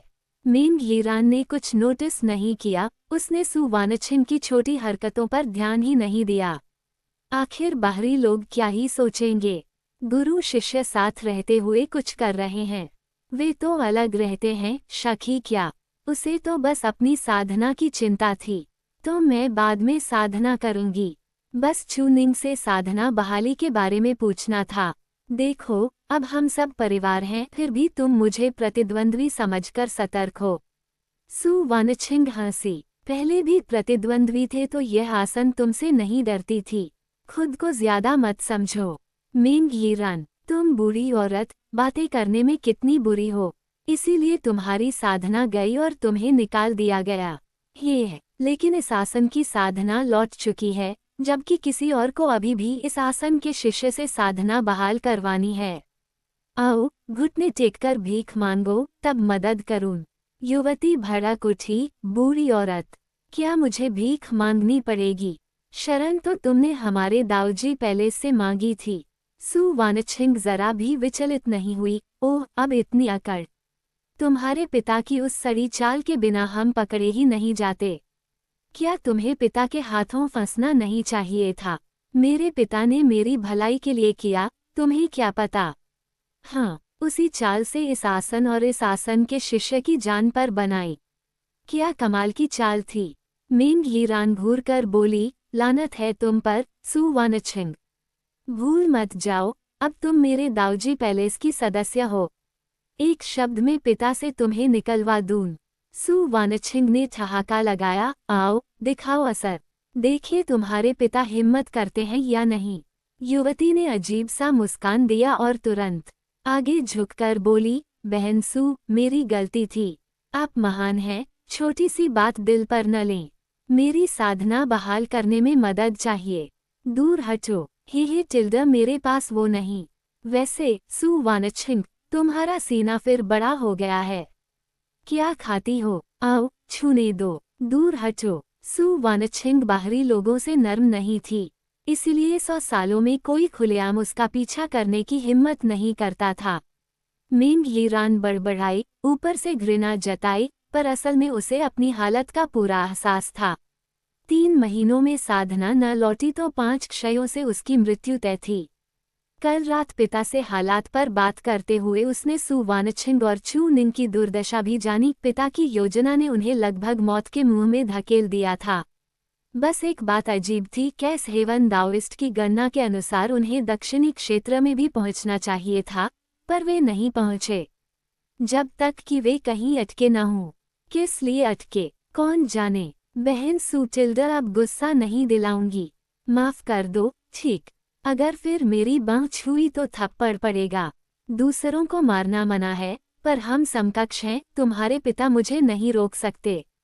समकक्षों की लड़ाई में जब तक जानलेवा न हो, बुजुर्ग हस्तक्षेप नहीं करते। ग्रीनहाउस के फूल नहीं पनपते, बड़े संप्रदाय जीवन मरण से शिष्यों को तराशते हैं। ठीक है, ठीक है, नहीं छूंगी टिल्डा। मेंग यीरान खिलखिलाए और झुककर देखने लगी। सु वानछिंग भावहीन रही। सालों से दोनों एक दूसरे पर तंज कसती आई थीं, हर बात पर। एक उसका संप्रदाय गली छाप बताती, दूसरी उसके सपाट सीने का मजाक उड़ाती। कियानलॉन की पहली और दूसरी विरोधी खेमों से होते हुए भी एक दूसरे को समझती थीं। बस संवेदनशील बातों को नहीं छूती थीं, जैसे सु वानछिंग की मामूली पृष्ठभूमि या मेंग यीरान की मां का न होना। साधना खोना क्या बड़ी बात, किसकी नहीं गई, दोनों की जा चुकी थी। पर इस समय मिंग यीरान सु वानछिन के धोती जा रहे छोटी पैंट को देख रही थी। कुछ अजीब लग रहा था। तुम्हारी कमर इतनी पतली है, फिर ऐसी क्यों पहनती हो? ढीला होना ज्यादा आरामदायक होता है। ओह, पसंद अलग है। मुझे लगा तुम अपने शिष्य के लिए धो रही हो। मतलब कुछ नहीं, बस ये मर्दों वाली लग रही थी। बकवास बंद करो, देखो ना। पर सु वानछिन, चुपके से कहूँ, मेरी साधना लौटते ही मैं तुम्हें दबा दूंगी, यकीन है। मिंग यीरान हंसते हुए बोली। सु वानछिन चुप रही। क्या ये औरत इतनी सीधी है? बस स्वर्गीय दाव की गोली ही तो है, किसके पास नहीं। पर समझ में आता है, मिंग यीरान उन्हें परिवार मान चुकी थी। वे उम्र में भी बस कुछ साल अलग थीं। मिंग यीरान छोटी, समकक्ष होने के नाते बातें भी बहुत थीं। हर कोई सु वानछिन जैसा अंतर्मुखी नहीं होता। मिंग यीरान बहुत बातूनी थी।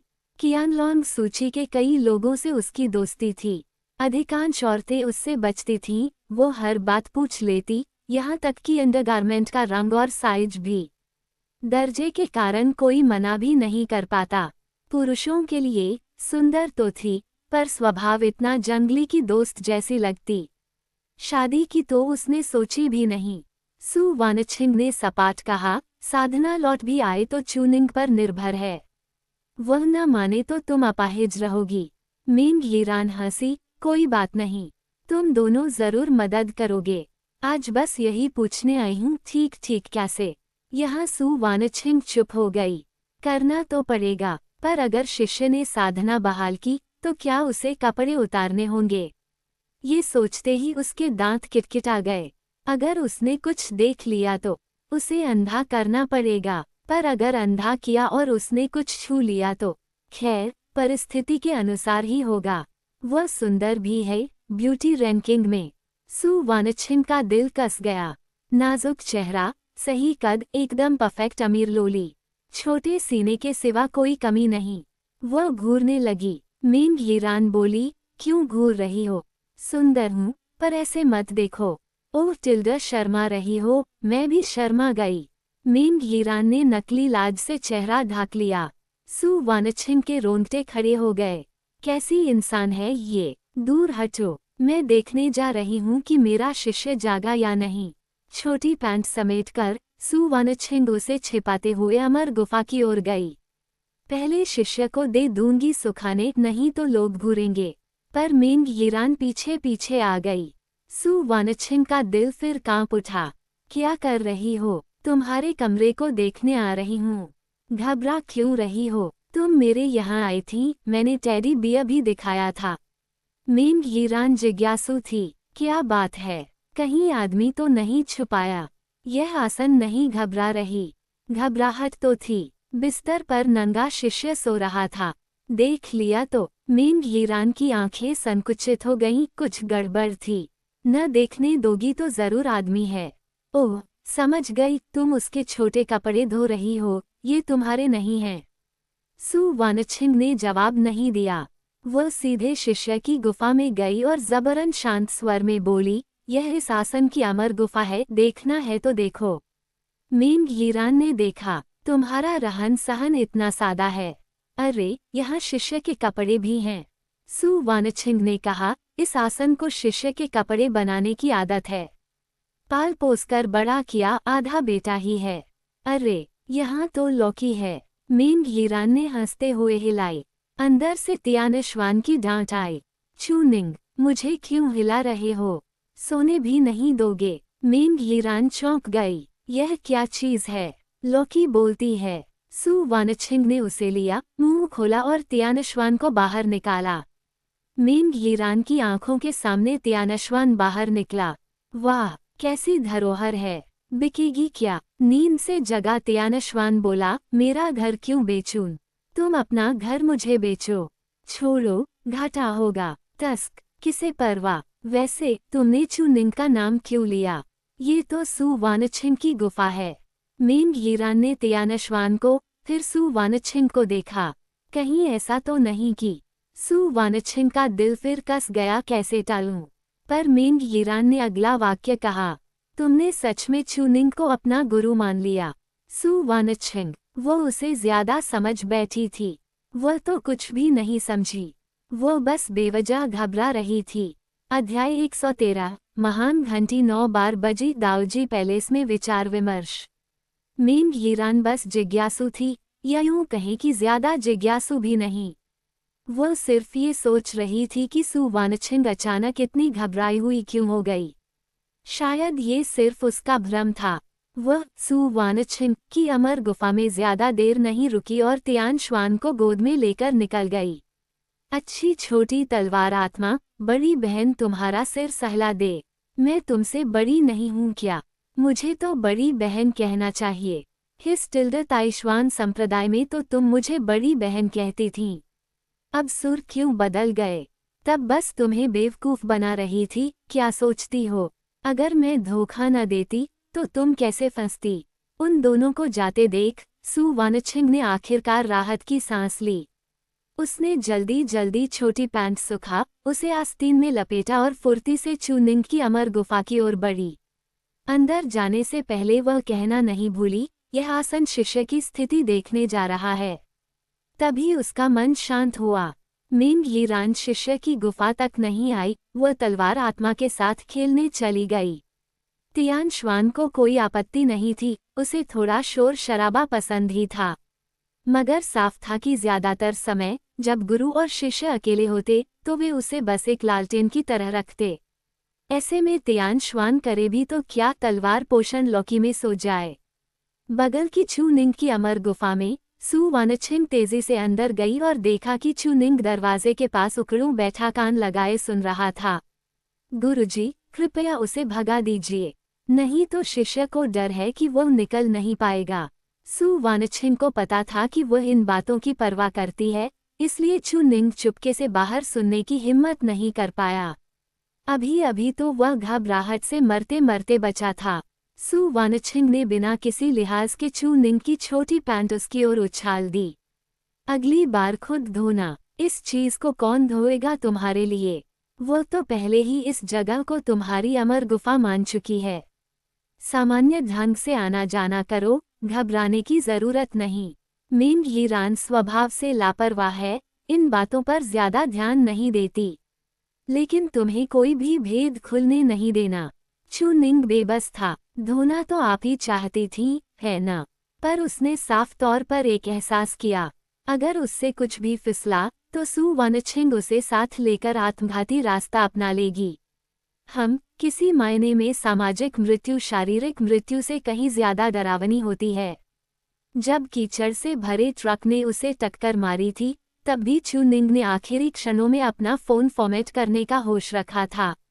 टुकड़ों में पिसने से वह नहीं डरता था। ऊपर से सु वानछिंग का चेहरा सच में बहुत पतला था। अकेले में भी वह पूरी तरह ढील नहीं छोड़ पाती थी, तो बाहरी लोगों के सामने तो सवाल ही नहीं। हाँ गुरुजी, इस समय शिष्य सच में गुरुजी को ही गुरु मानता है। सु वानछिंग ने उसे ठंडी नजर से देखा। अगली बार इस आसन के सामने नंगे मत रहना। अगर मेरा मूड खराब हुआ तो उस बुराई की जड़ काट दूंगी। ये कहकर वो मुड़कर चली गई। चूनिंग ने सिर खुजाया। इतना भी नहीं होगा, आखिर आप अपनी ही खुशी तो नष्ट नहीं करेगी। उसने जल्दी से छोटी पैंट पहनी और अपनी अवस्था संभाली। इसी समय मंडप में मेंग यीरान मुस्कुराते हुए तियान शुआन का सिर सहला रही थी। ये छोटी सी चीज काफी प्यारी है, बस इसमें गर्माहट नहीं है। अफसोस, तियान शुआन ने ठंडी सी हुंकार भरी। मैंने जितने लोग मारे हैं उतने तुमने देखे भी नहीं होंगे। मैं पहले ही बर्फ जितना ठंडा हूँ, एक निर्दयी ठंडे दिल वाली अमर तलवार। हाँ, मगर सच कहूँ तो हाल में तुम इंसान जैसे होते जा रहे हो। जब मैंने पहली बार तुम्हें देखा था तब तुम बेहद घमंडी थे। ओह, तुम्हारी तलवार स्वामिनी आ गई है, अब तुम उसके पास जा सकते हो। सु वानछिंग ने बिना भाव बदले तियान शुआन को थाम लिया।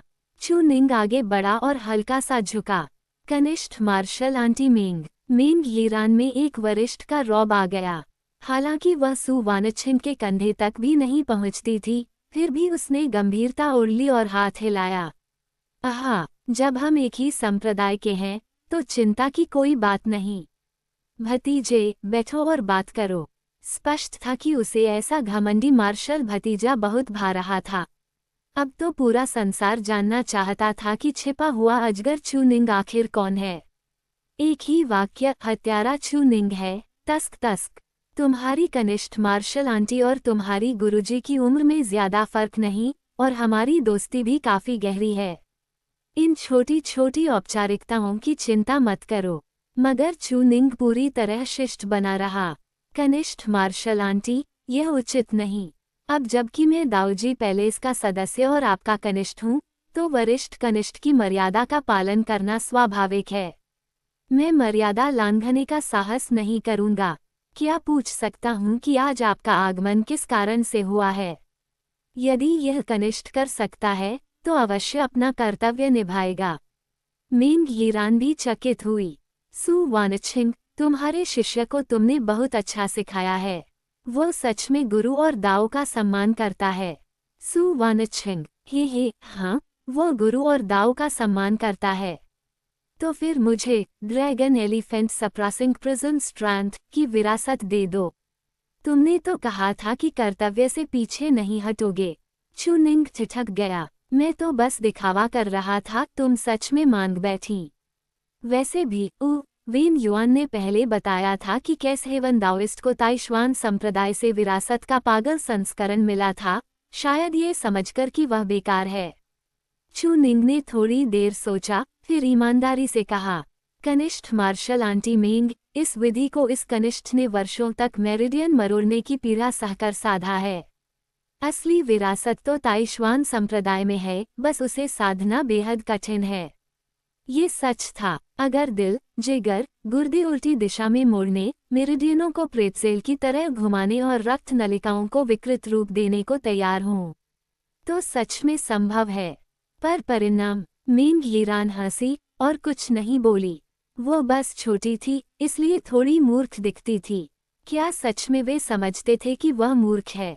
कर्तव्य से न हटने की बात। तो फिर मुझे अमर तलवार दे दोगे? कनिष्ठ मार्शल आंटी मिंग, ये कुछ ज्यादा नहीं हो गया? वो कसम खा चुका था कि अगली बार ऐसा वाक्य नहीं कहेगा। मिंग यीरान की सोच आम लोगों से अलग हो सकती थी, मगर यह भी संभव था कि वह चू निंग के रुख की परीक्षा ले रही हो। वह जानती थी कि अमर तलवार देना असंभव है। ड्रैगन एलिफेंट वाली विधि शुरुआती लक्ष्य थी, और चू निंग की नर्म अस्वीकृति से साफ हो गया कि वह इसे भी नहीं देगा। तो फिर क्या किया जाए? सीधा सा, जो चीज संसाधनों से हल न हो, उसे 2 गुने, 10 गुने, 100 गुने संसाधनों से हल करो। जो चाहो मिलेगा। दाऊजी पैलेस धन में डूबा हुआ था, और सचमुच जैसे ही चू निंग ये सोच ही रहा था, मिंग यीरान का लहजा बदल गया। हे, तो फिर तुम मेरी साधना कैसे बहाल करोगे? आखिरकार ऐसा प्रश्न आया जिसका वह उत्तर दे सकता था। चू निंग ने हल्की राहत की सांस ली। इस स्त्री की हृदय प्रकृति बिल्कुल कमजोर नहीं थी। कैस हेवन दाओइस्ट की बेटी कोई भोली भाली लड़की नहीं हो सकती। सु वानछिंग पूरी देर अपने शिष्य को देखती रही। बोलने का इरादा था, लेकिन लगता था कि उसका शिष्य अब खुद संभाल सकता है। जब शिष्य संभाल सकता हो, तो गुरु के रूप में उसे दखल नहीं देना चाहिए। इस अवधि में निंग बहुत तेजी से बड़ा हुआ था। सु वानछिंग हल्के से मुस्कुराए और उसे बैठने का संकेत दिया। वह साफ समझता था कि वह किस बात से सतर्क है, इसीलिए वह ऐसा व्यवहार कर रहा था।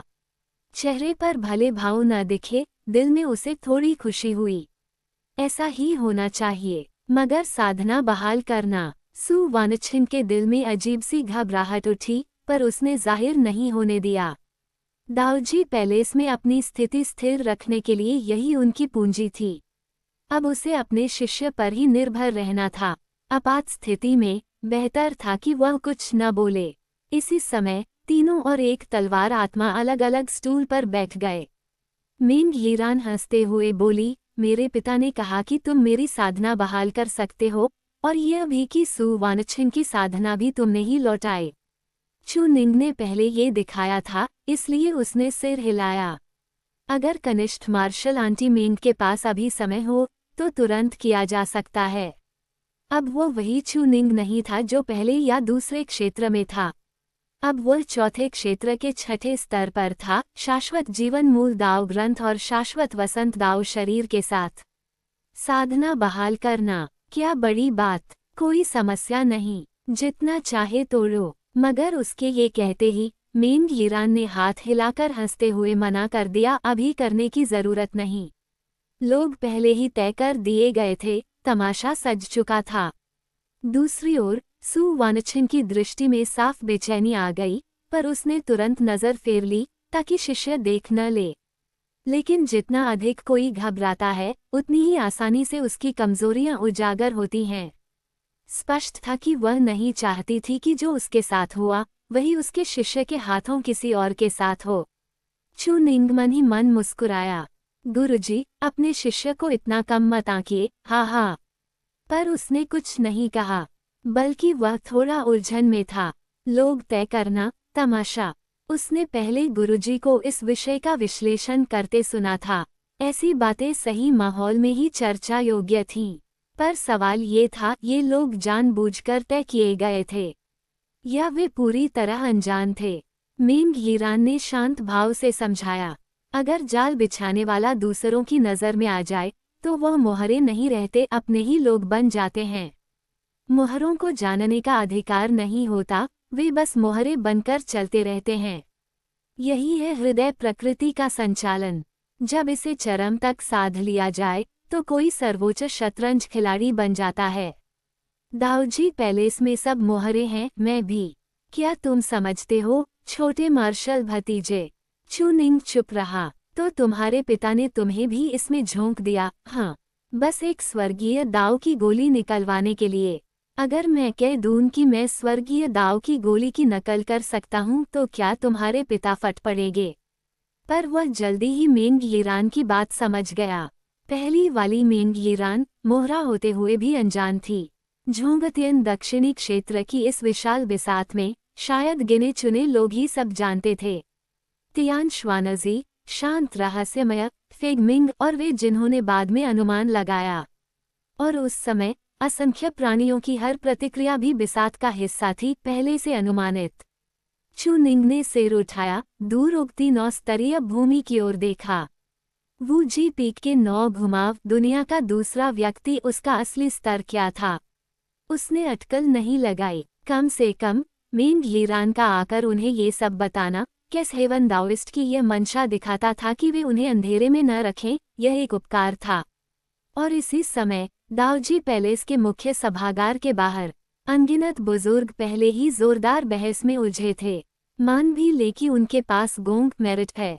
युवा स्वामिनी की साधना तो चली गई, सही नियम के अनुसार गोंग और दोष बराबर हो जाने चाहिए थे, फिर भी उन्हें 7वें क्षेत्र के आंतरिक बुजुर्ग बना दिया गया, अपनी अमर गुफाएं दी गईं। महान बुजुर्ग स्वयं गए। क्यों? मैं तो अब भी बाह्य शिष्य हूँ। हाँ हाँ हाँ, सु वानछिन का स्तर पहले से भी कम है। तब तो मैंने दांत पीसकर मान लिया था, पर अब मैं वू जी पीक में आंतरिक बुजुर्ग तक नहीं बन पा रहा। ये बहुत अन्याय है, मैं नहीं मानता। खूब कहा, तर्क से तो उन्हें निकाल देना चाहिए। हमारा लुवानतियन क्षेत्र उन्हें मानव क्षेत्र से आने वाले खतरों से बचा सकता है, आखिर उनके पास गोंग है। पर हमारी युवा स्वामिनी का क्या? सब उनकी वजह से हुआ। ओह, मगर पैलेस मास्टर ने खुद वादा किया है। वेन युआन हाथ आस्तीन में डाले बगल से आग में घी डाल रहा था। इस समय वह आह भरकर बोला, हाय, बस युवा स्वामिनी की साधना पर तरस आता है टिल्डा। ये शब्द निकलते ही माहौल फट पड़ा। कमबख्त, पैलेस मास्टर भी दुष्ट है। इतनी कम उम्र में युवा स्वामिनी को इतना बड़ा नुकसान। आज कोई जवाब नहीं मिला तो हम नहीं छोड़ेंगे।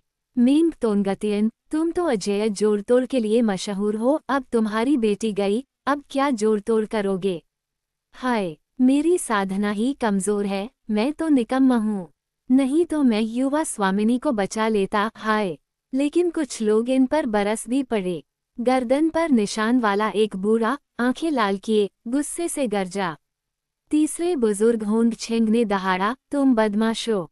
अगर चू निंग और वे न होते तो हम वहीं मर जाते और युवा स्वामिनी को और भी अपमान सहना पड़ता। धत, तुम मरते तो मरते, पर युवा स्वामिनी की साधना तो चली गई। तेरे दादा की बात समझ नहीं आया, लू गुवान।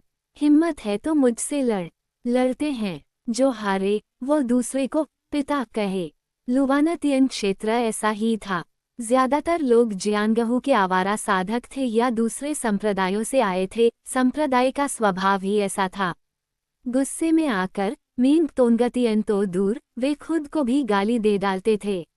और इसी क्षण 3 गंभीर घंटियों की ध्वनि पूरे दाऊजी पैलेस में गूंज उठी। ये सभी बुजुर्गों को मुख्य सभागार में आने का संकेत था। पूरा परिसर सन्नाटे में डूब गया। फिर 3 और घंटियां, कुछ लोगों को अजीब लगा। 6 घंटियां, इसका मतलब आज का विषय अत्यंत महत्वपूर्ण था। अगर बात युवा स्वामिनी मेंग यीरान की हो तो समझ में आता। लेकिन अंत में फिर 3 और। दाऊजी पैलेस में हर कोई हरकत में आ गया।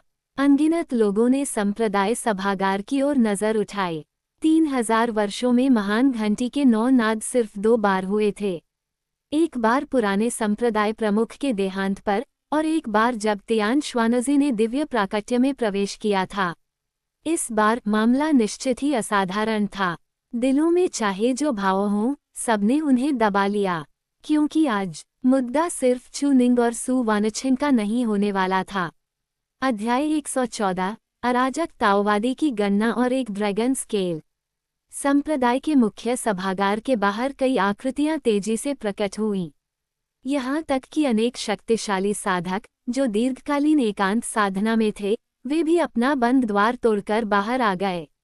एल्डर लियू, 100 वर्षों बाद आप वूजी पीक स्तर तक पहुंच गए हैं। शायद अब आप आंतरिक संप्रदाय एल्डर के पद के लिए भी योग्य हैं।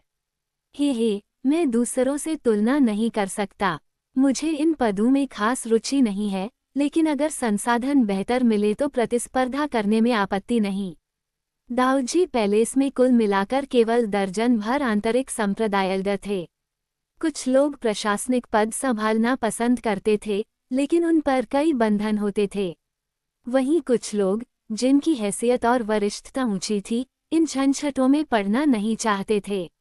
सब स्वतंत्रता को महत्व देते थे। आखिर आंतरिक संप्रदाय एल्डर बनकर खुद को बांधने का क्या लाभ। दाऊजी पैलेस में 30 से अधिक वूजी पीक स्तर के शक्तिशाली व्यक्ति थे, जो तियानाशुवान संप्रदाय से बहुत अलग नहीं थे। वर्ल्ड ब्रेकिंग स्तर के 1000 से अधिक साधक थे, लेकिन आज केवल लगभग 100 बाहरी संप्रदाय एल्डर ही यहाँ उपस्थित होने के योग्य थे। दाऊजी पैलेस अत्यंत विशाल था और प्रबंधन की भारी आवश्यकता थी, लेकिन साधकों के लिए यह कोई बड़ी समस्या नहीं थी। हालांकि 3 व्यक्तियों के प्रकट होते ही असंख्य लोगों का ध्यान उनकी ओर खींच गया। कुछ एल्डर, जो अभी अभी एकांत साधना से बाहर आए थे, इन दोनों को देखकर चकित थे। उनकी साधना स्पष्ट रूप से बहुत ऊंची नहीं लग रही थी। उनकी साधना छिपी हुई थी, लेकिन उनका खगोलीय प्राकट्य सेलेस्टियल फेनोमेनन स्पष्ट था। संत का खगोलीय प्राकट्य अत्यंत भव्य होता है, जिसकी तुलना साधारण लोगों से नहीं की जा सकती। यंग लॉर्ड, ये दोनों कौन हैं? आज मुख्य सभागार की घंटी 9 बार बजी है। इसका अर्थ है कि बाहरी लोग इसमें भाग नहीं ले सकते, है न? उन्होंने सावधानी से पूछा। आखिरकार वे यंग लॉर्ड के साथ आए थे। यहाँ तक कि जो लोग लंबे समय से एकांत में थे, वे भी अभी तक सदमे में थे। यंग लॉर्ड इतनी बड़ी हो गई हैं। जब ये बूढ़ा एकांत में गया था, तब यंग लॉर्ड तो अभी बच्ची थीं। लड़कियां बड़ी होकर बहुत बदल जाती हैं। लेकिन यंग लॉर्ड, आपकी साधना कहाँ चली गई? क्या यंग लॉर्ड की साधना समाप्त हो गई?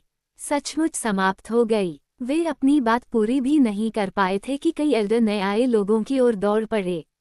तीसरे एल्डर होंग चेंग, जिनकी गर्दन पर अभी भी एक गहरा घाव था, जो यू छिंग्या द्वारा लगभग उनका सिर काट दिए जाने से बना था, अचानक घुटनों के बल गिर पड़े और जोर से प्रणाम किया।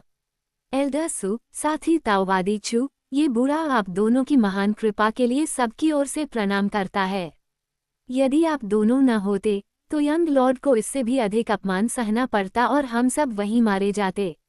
आज से इस बूढ़े का आधा जीवन आप दोनों का है। यदि आज कोई भी आप पर प्रश्न उठाने का साहस करेगा तो ये बूढ़ा उससे प्राणपण से लड़ेगा।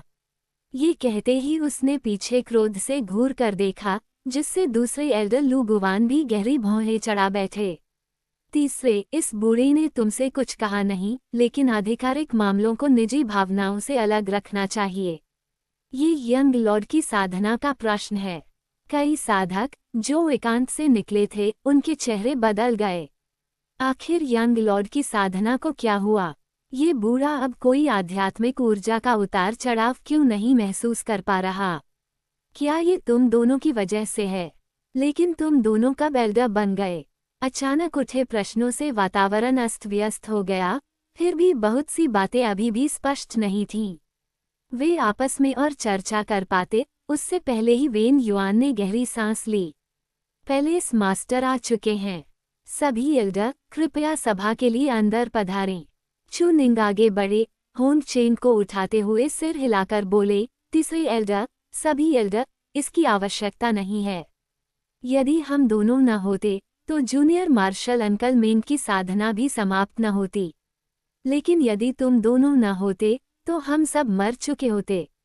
यंग लॉर्ड अपनी पहचान के कारण वहां नहीं मरती, लेकिन कौन जानता है कि वो पागल यू छिंग्या क्या करता। बूढ़े की आंखें लाल थीं, उस दिन का दृश्य याद कर उसके शरीर में क्रोध की कपकपी दौड़ रही थी। इसके अलावा यू छिंग्या को युवा मित्र चू ने मारा। यदि चू निंग न होते तो यू छिंग्या कैसे मरता? लुआंतियन डोमेन को इस घृणा का प्रतिशोध लेने का अवसर ही न मिलता। दुर्भाग्य है कि कुछ दुष्ट लोग उल्टे तुम दोनों पर कीचड़ उछाल रहे हैं, और यहाँ तक कि ग्रैंड एल्डर भी आग में घी डाल रहा है। मुझे लगता है कि वो बूढ़ा भी भ्रमित हो गया है। वेन युआन का चेहरा गंभीर था। होंग चिंग, आज संप्रदाय की सहस्राब्दी परिषद है। रोना है तो बैठक के बाद रोना। यहाँ तमाशा मत बनाओ। चू निंग ने बूढ़े को सहारा देकर उठाया। बूढ़े ने दोनों हाथों से चू निंग की कलाई कसकर पकड़ ली। तुम दोनों निश्चिंत रहो, ये बूढ़ा अपने प्राण देकर भी तुम दोनों की रक्षा करेगा। इसी क्षण चू निंग को अराजक स्वर्ग ताओवादी केओस हेवन डाओइस्ट की मंशा और भी स्पष्ट हो गई। ये लोगों के हृदय को नियंत्रित करने की एक विधि थी। वे कुछ नहीं करते, बस इस विचार को धीरे धीरे फैलने देते। तब लुआंतियन डोमेन के भीतर यह स्वतः स्पष्ट हो जाएगा कि किससे मित्रता करनी है, किससे दूरी रखनी है, और किसके लिए कोई उचित बहाना तैयार करना है। होंग चेंग ने वेन युआन की बात मानते हुए भारी सिर हिलाया। तुम दोनों, ये बूढ़ा बाद में व्यक्तिगत रूप से आकर आभार प्रकट करेगा। ये कहकर वह दाओजी पैलेस के भीतर चला गया। मेंग हिरन प्रसन्न मुस्कान के साथ पीछे चली, फिर मुड़कर दोनों की ओर हाथ हिलाया, उन्हें भीतर आने का संकेत देते हुए। चू निंग ने उस भव्य मुख्य सभागार की ओर देखा, उसका हृदय हल्का सा कांप उठा। आज सभागार के भीतर बैठने की व्यवस्था होगी, बाद में अपने गुरु के पीछे रहना। चू निंग ने सिर हिलाया और शीघ्र ही भीतर प्रवेश किया। निश्चय ही मुख्य आसन पर वह वृद्ध आंखें बंद किए ध्यान में बैठे थे। जो भी उन्हें देखता, उसके हृदय में स्वाभाविक श्रद्धा उत्पन्न होती। उनके दोनों ओर आसन थे, पर कुल केवल 16। पहले 15 थे, अब 16। बाहरी और मध्य संप्रदाय एल्डर खड़े होकर सुन रहे थे, जबकि आंतरिक संप्रदाय एल्डर बैठे थे। सबसे अंतिम आसन पर सु अक्षर खुदा हुआ था।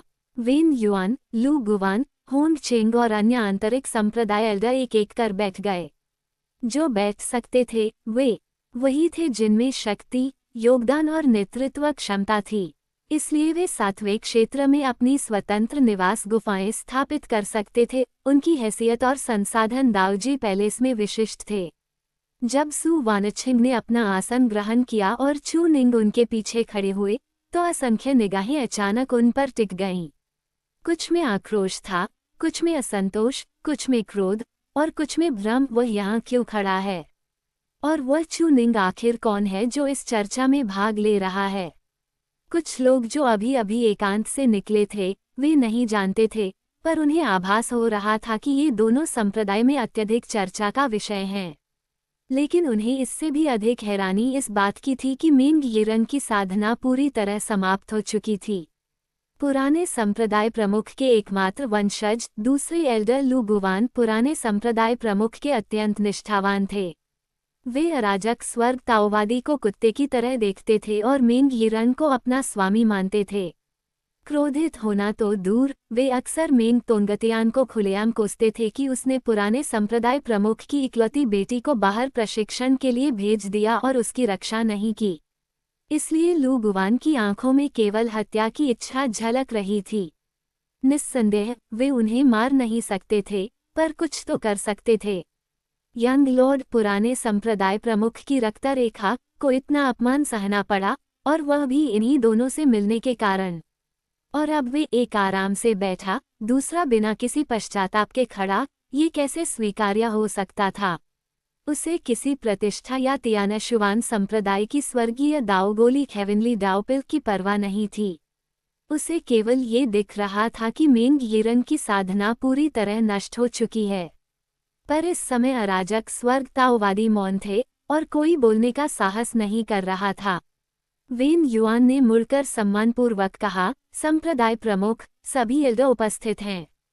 चू निंग अपने गुरु के साथ चर्चा में आया है। क्या उसे बैठने की अनुमति दी जा सकती है? उसे एक आसन दो। अराजक स्वर्ग ताओवादी ने धीरे धीरे आंखें खोली, शांत स्वर में बोले। सभी के हृदय फिर से कांप उठे। एक चौथे क्षेत्र के साधक को आसन। कई बाहरी और मध्य संप्रदाय एल्डर ईर्ष्या से भर उठे, उनकी भावनाएं और तीव्र हो गईं। क्यों? और भी अधिक एल्डर, जो एकांत से निकले थे, भ्रमित थे।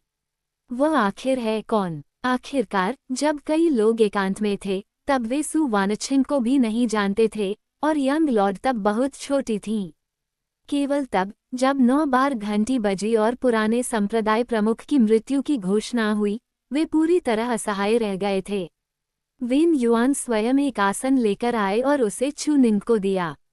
जाते समय उन्होंने हल्के से उसके कंधे पर थपकी दी। घबराने की आवश्यकता नहीं है। स्पष्ट था कि वे यह नहीं जानते थे कि वे पहले से सब समझ चुके हैं। ये छोटा सा संकेत भीड़ की नज़र से ओझल रहा, उन्होंने केवल सतह को देखा। एक चौथे क्षेत्र के साधक को आसन क्यों? यंग लॉर्ड की साधना की हानि भी इन्हीं से जुड़ी है। उन्हें ये भी नहीं पता था कि स्वर्गीय दाओ गोली का उपयोग किस लिए होता है।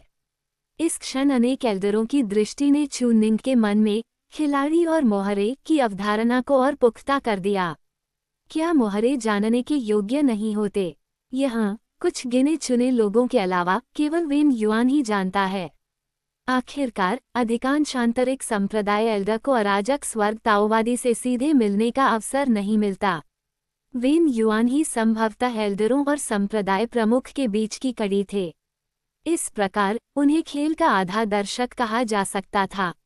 आसन ग्रहण करने के बाद, चू निंग ने फिर अराजक स्वर्ग ताओवादी की ओर देखा। इस दृष्टि से, वो वृद्ध, जो अन्य आसनों से आधा शरीर ऊंचे बैठे थे, वास्तव में ऊपर से सबको निहारते प्रतीत हो रहे थे।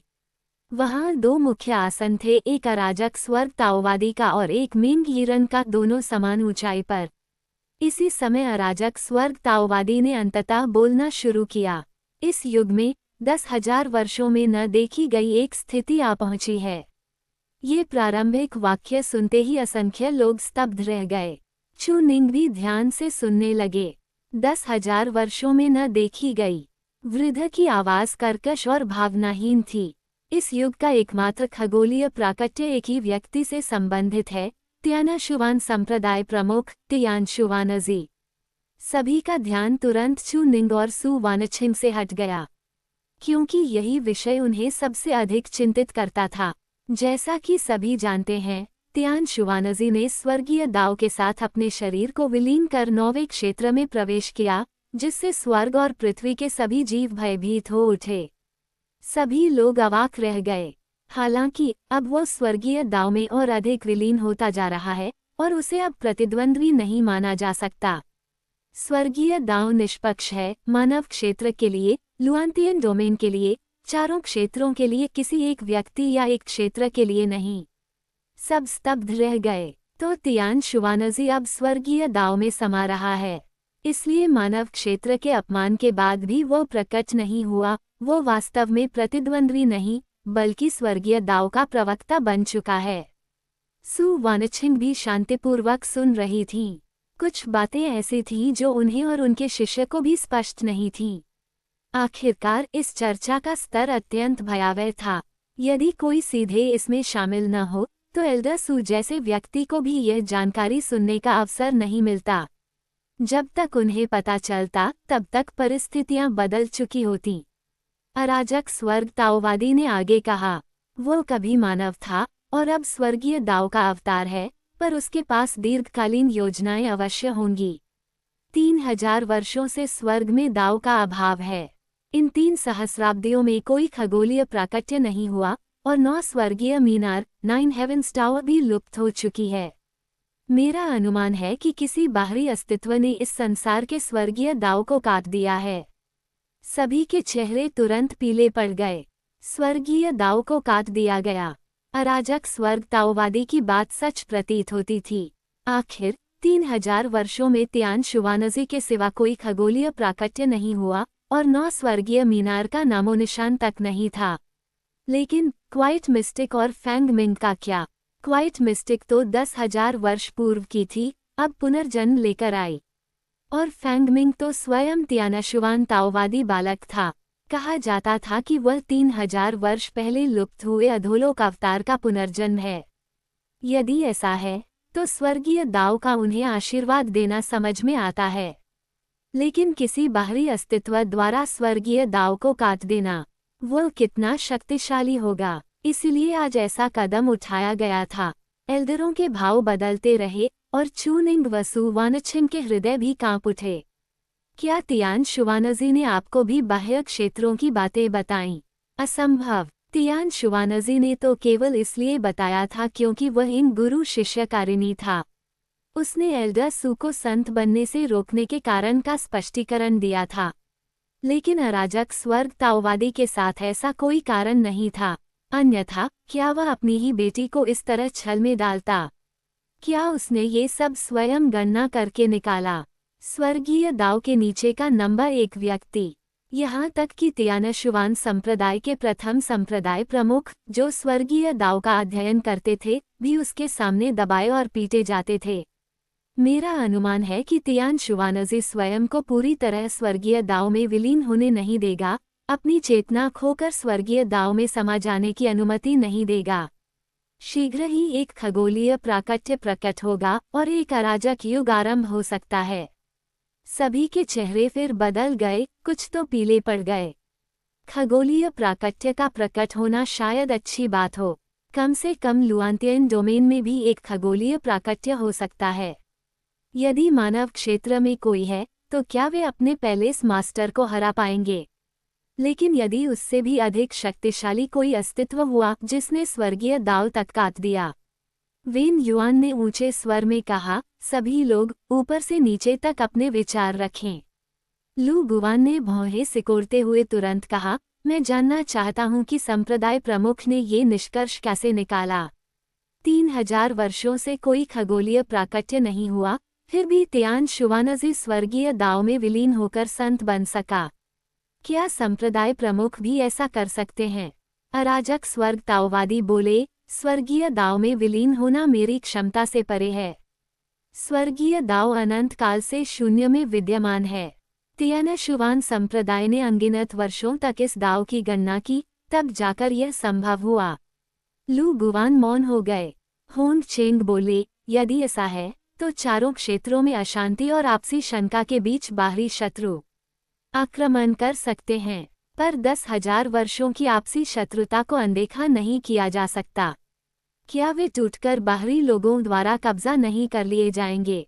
अराजक स्वर्ग ताओवादी ने उत्तर दिया, सत्ता संघर्ष केवल लाभ के लिए होते हैं। यदि खतरा सबके हितों से बड़ा हुआ तो वे स्वाभाविक रूप से एकजुट हो जाएंगे। और याओ जाति का क्या? मुझे डर है कि बाहरी शत्रु आते ही वे सबसे पहले हमें धोखा देंगे। वर्मिलियन बर्ड मूर्ख नहीं है। 10,000 वर्ष पूर्व दानव पूर्वज मानव जाति के कारण मरे, पर वह भी एक संरक्षण की विधि थी। कोई कुछ नहीं कर सका। वे दानव पूर्वज पर अत्यंत विश्वास करते हैं और उसके विरुद्ध कुछ नहीं करेंगे। अगले ही क्षण कई एल्डरों ने चुप रहना ही बेहतर समझा। जब बात सु वानछिंग तक पहुंची तो वह एल्डर असमंजस में पड़ गया। अराजक स्वर्ग ताओवादी बोले, जब सैनिक आए तो उन्हें रोको, जब पानी आए तो मिट्टी से ढांक दो। ये सुनकर वह एल्डर चुपचाप सिर हिलाने लगा, गहन विचार में डूबा। पीछे से एक मध्य संप्रदाय एल्डर बोल पड़ा, लेकिन वेन युआन ने उसे कठोरता से डांट दिया। क्या तुम्हें नियम नहीं पता? वह एल्डर डरकर चुप हो गया। वे क्या समझते? उन्हें यहाँ भाग लेने की अनुमति मिलना ही उनका सौभाग्य था। क्या वे ऐसी बातों को सुनने के योग्य भी थे? अराजक स्वर्ग ताओवादी ने उदासीन दृष्टि से सु वानछिंग और चू निंग की ओर देखा।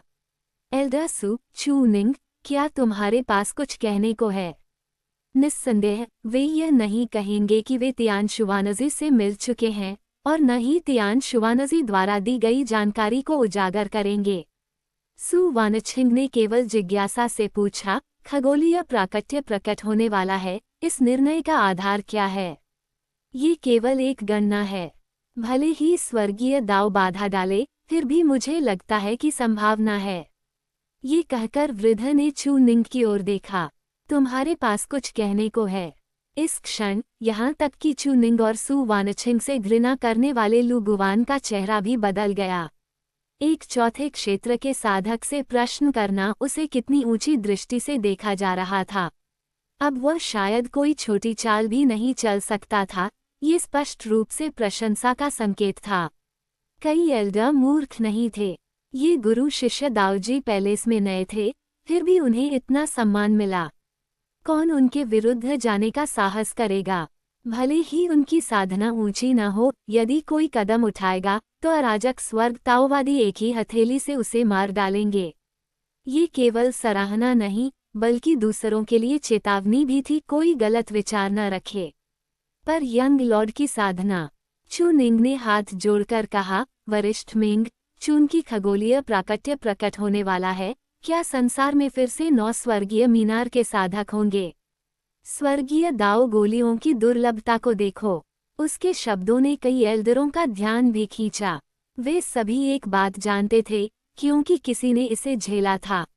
9 स्वर्गीय मीनार के बिना वूजी पीक की 9 परिक्रमाएं प्राप्त करना पुनर्तः असंभव है। जबरदस्ती तूपो करने पर अनिवार्य रूप से मृत्यु और दाओ का विघटन होता है। ये रक्त और मांस से सीखा गया एक भारी सबक था। अराजक स्वर्ग ताओवादी भी इस प्रश्न का उत्तर नहीं दे सके। स्वर्गीय दाव के कट जाने के बाद मुझे डर है कि ऐसा नहीं होगा।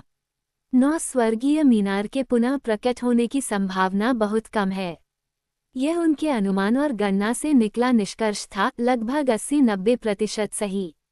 अन्यथा वे कैसे अपने ही रक्त मांस का उपयोग कर एक स्वर्गीय दाव गोली प्राप्त करते और मेंग यिरन के लिए 9 स्वर्गीय मीनार का निर्माण करते? यह अत्यंत कठिन था। स्वर्गीय दाव से कुछ भी प्राप्त करना लगभग असंभव था। क्वाइट मिस्टिक जो लाई थी, भले ही उसके पास कुछ शेष हों, वे केवल उसी और फैंग मिंग के लिए थीं। दूसरों के पास इतनी महान किस्मत और हैसियत नहीं थी, वे उसके योग्य ही नहीं थे। यदि वो किसी और को देती तो तियान शुवानजी सीधे उसे मार डालता। चू निंग ने फिर हाथ जोड़कर कहा, वरिष्ठ मिंग, मैं समझ गया। इस समय कई एल्डर मौन थे, क्योंकि आंतरिक संप्रदाय एल्डर पहले ही वे सभी प्रश्न पूछ चुके थे जो वे पूछना चाहते थे। मेरे पास एक प्रश्न है। यदि वे वास्तव में आक्रमण करें और त्यानशुवान संप्रदाय हमें घेर ले, तो हमें क्या करना चाहिए? आत्मसमर्पण करें या त्यानशुवान संप्रदाय और बाह्य क्षेत्रों की शक्तियों के दबाव का अंत तक विरोध करें? स्थिति के अनुसार कार्य करें। यदि मानव क्षेत्र के स्वर्गीय संप्रदाय निर्दयी हों, तो हमारा दावजी पैलेस पहले मानव क्षेत्र को नष्ट करेगा, फिर बाह्य क्षेत्रों की शक्तियों का संहार करेगा। इस उत्तर से सभी संतुष्ट हो गए। स्थिति के अनुसार कार्य करना, अवसर की प्रतीक्षा करना, अर्थात अपने हितों को अधिकतम करना। यदि तुम्हारा त्यानशुवान संप्रदाय हम पर आक्रमण करता है, तो हम पहले बाह्य क्षेत्रों की शक्तियों के साथ मिलकर तुम्हें समाप्त करेंगे। फिर अवसर पाकर बाह्य क्षेत्रों की शक्तियों को भी मार गिराएंगे। जैसा कि कहा जाता है, स्वर्ग और पृथ्वी के बीच जन्मा कोई महान पुरुष लंबे समय तक दूसरों के अधीन कैसे रह सकता है। सभी यहाँ स्वर्ग और पृथ्वी की शीर्ष शक्तियों के सदस्य थे। कौन स्वेच्छा से दूसरों द्वारा दबाया जाना स्वीकार करेगा। 3000 वर्षों तक एक तियान शुवानजी द्वारा दबाया जाना ही उन्हें घुटन से मार रहा था। यदि चूनिंग न होता तो वे अपनी भड़ास भी न निकाल पाते। हाँ, चूनिंग पर निर्भर करते हुए सबके मन फिर जटिल हो गए। एक विचित्र भावना थी, आखिरकार चूनिंग ने सचमुच उन्हें बहुत कुछ दिया था। आज से दाऊजी पैलेस के सभी एल्डर और शिष्यों के संसाधन दोगुने किए जाते हैं। यदि कोई अद्वितीय प्रतिभा वाला शिष्य संसाधन बहुत तेजी से खर्च कर देता है और कम पड़ जाए तो वह किसी भी समय रिपोर्ट कर सकता है। आंतरिक और बाहरी संप्रदाय एल्डरों की स्वीकृति के साथ, और यदि उसके रिश्तेदार व संप्रदाय सदस्य विचार विमर्श में भाग न लें तो 70% अनुमोदन प्राप्त करने वाला व्यक्ति संप्रदाय से असीमित संसाधन प्राप्त कर सकता है। अराजक स्वर्ग ताओवादी की बात समाप्त होते ही सभी ने ऐसे व्यवहार किया जैसे उन्होंने कुछ सुना ही न हो। सीधे शब्दों में वे संसाधन उपभोग के लिए थे। उनके स्तर पर कौन से संसाधनों की उन्हें कमी थी। वे कितने वर्षों से एल्डर थे, उस थोड़े से अंतर से किसी को फर्क नहीं पड़ता।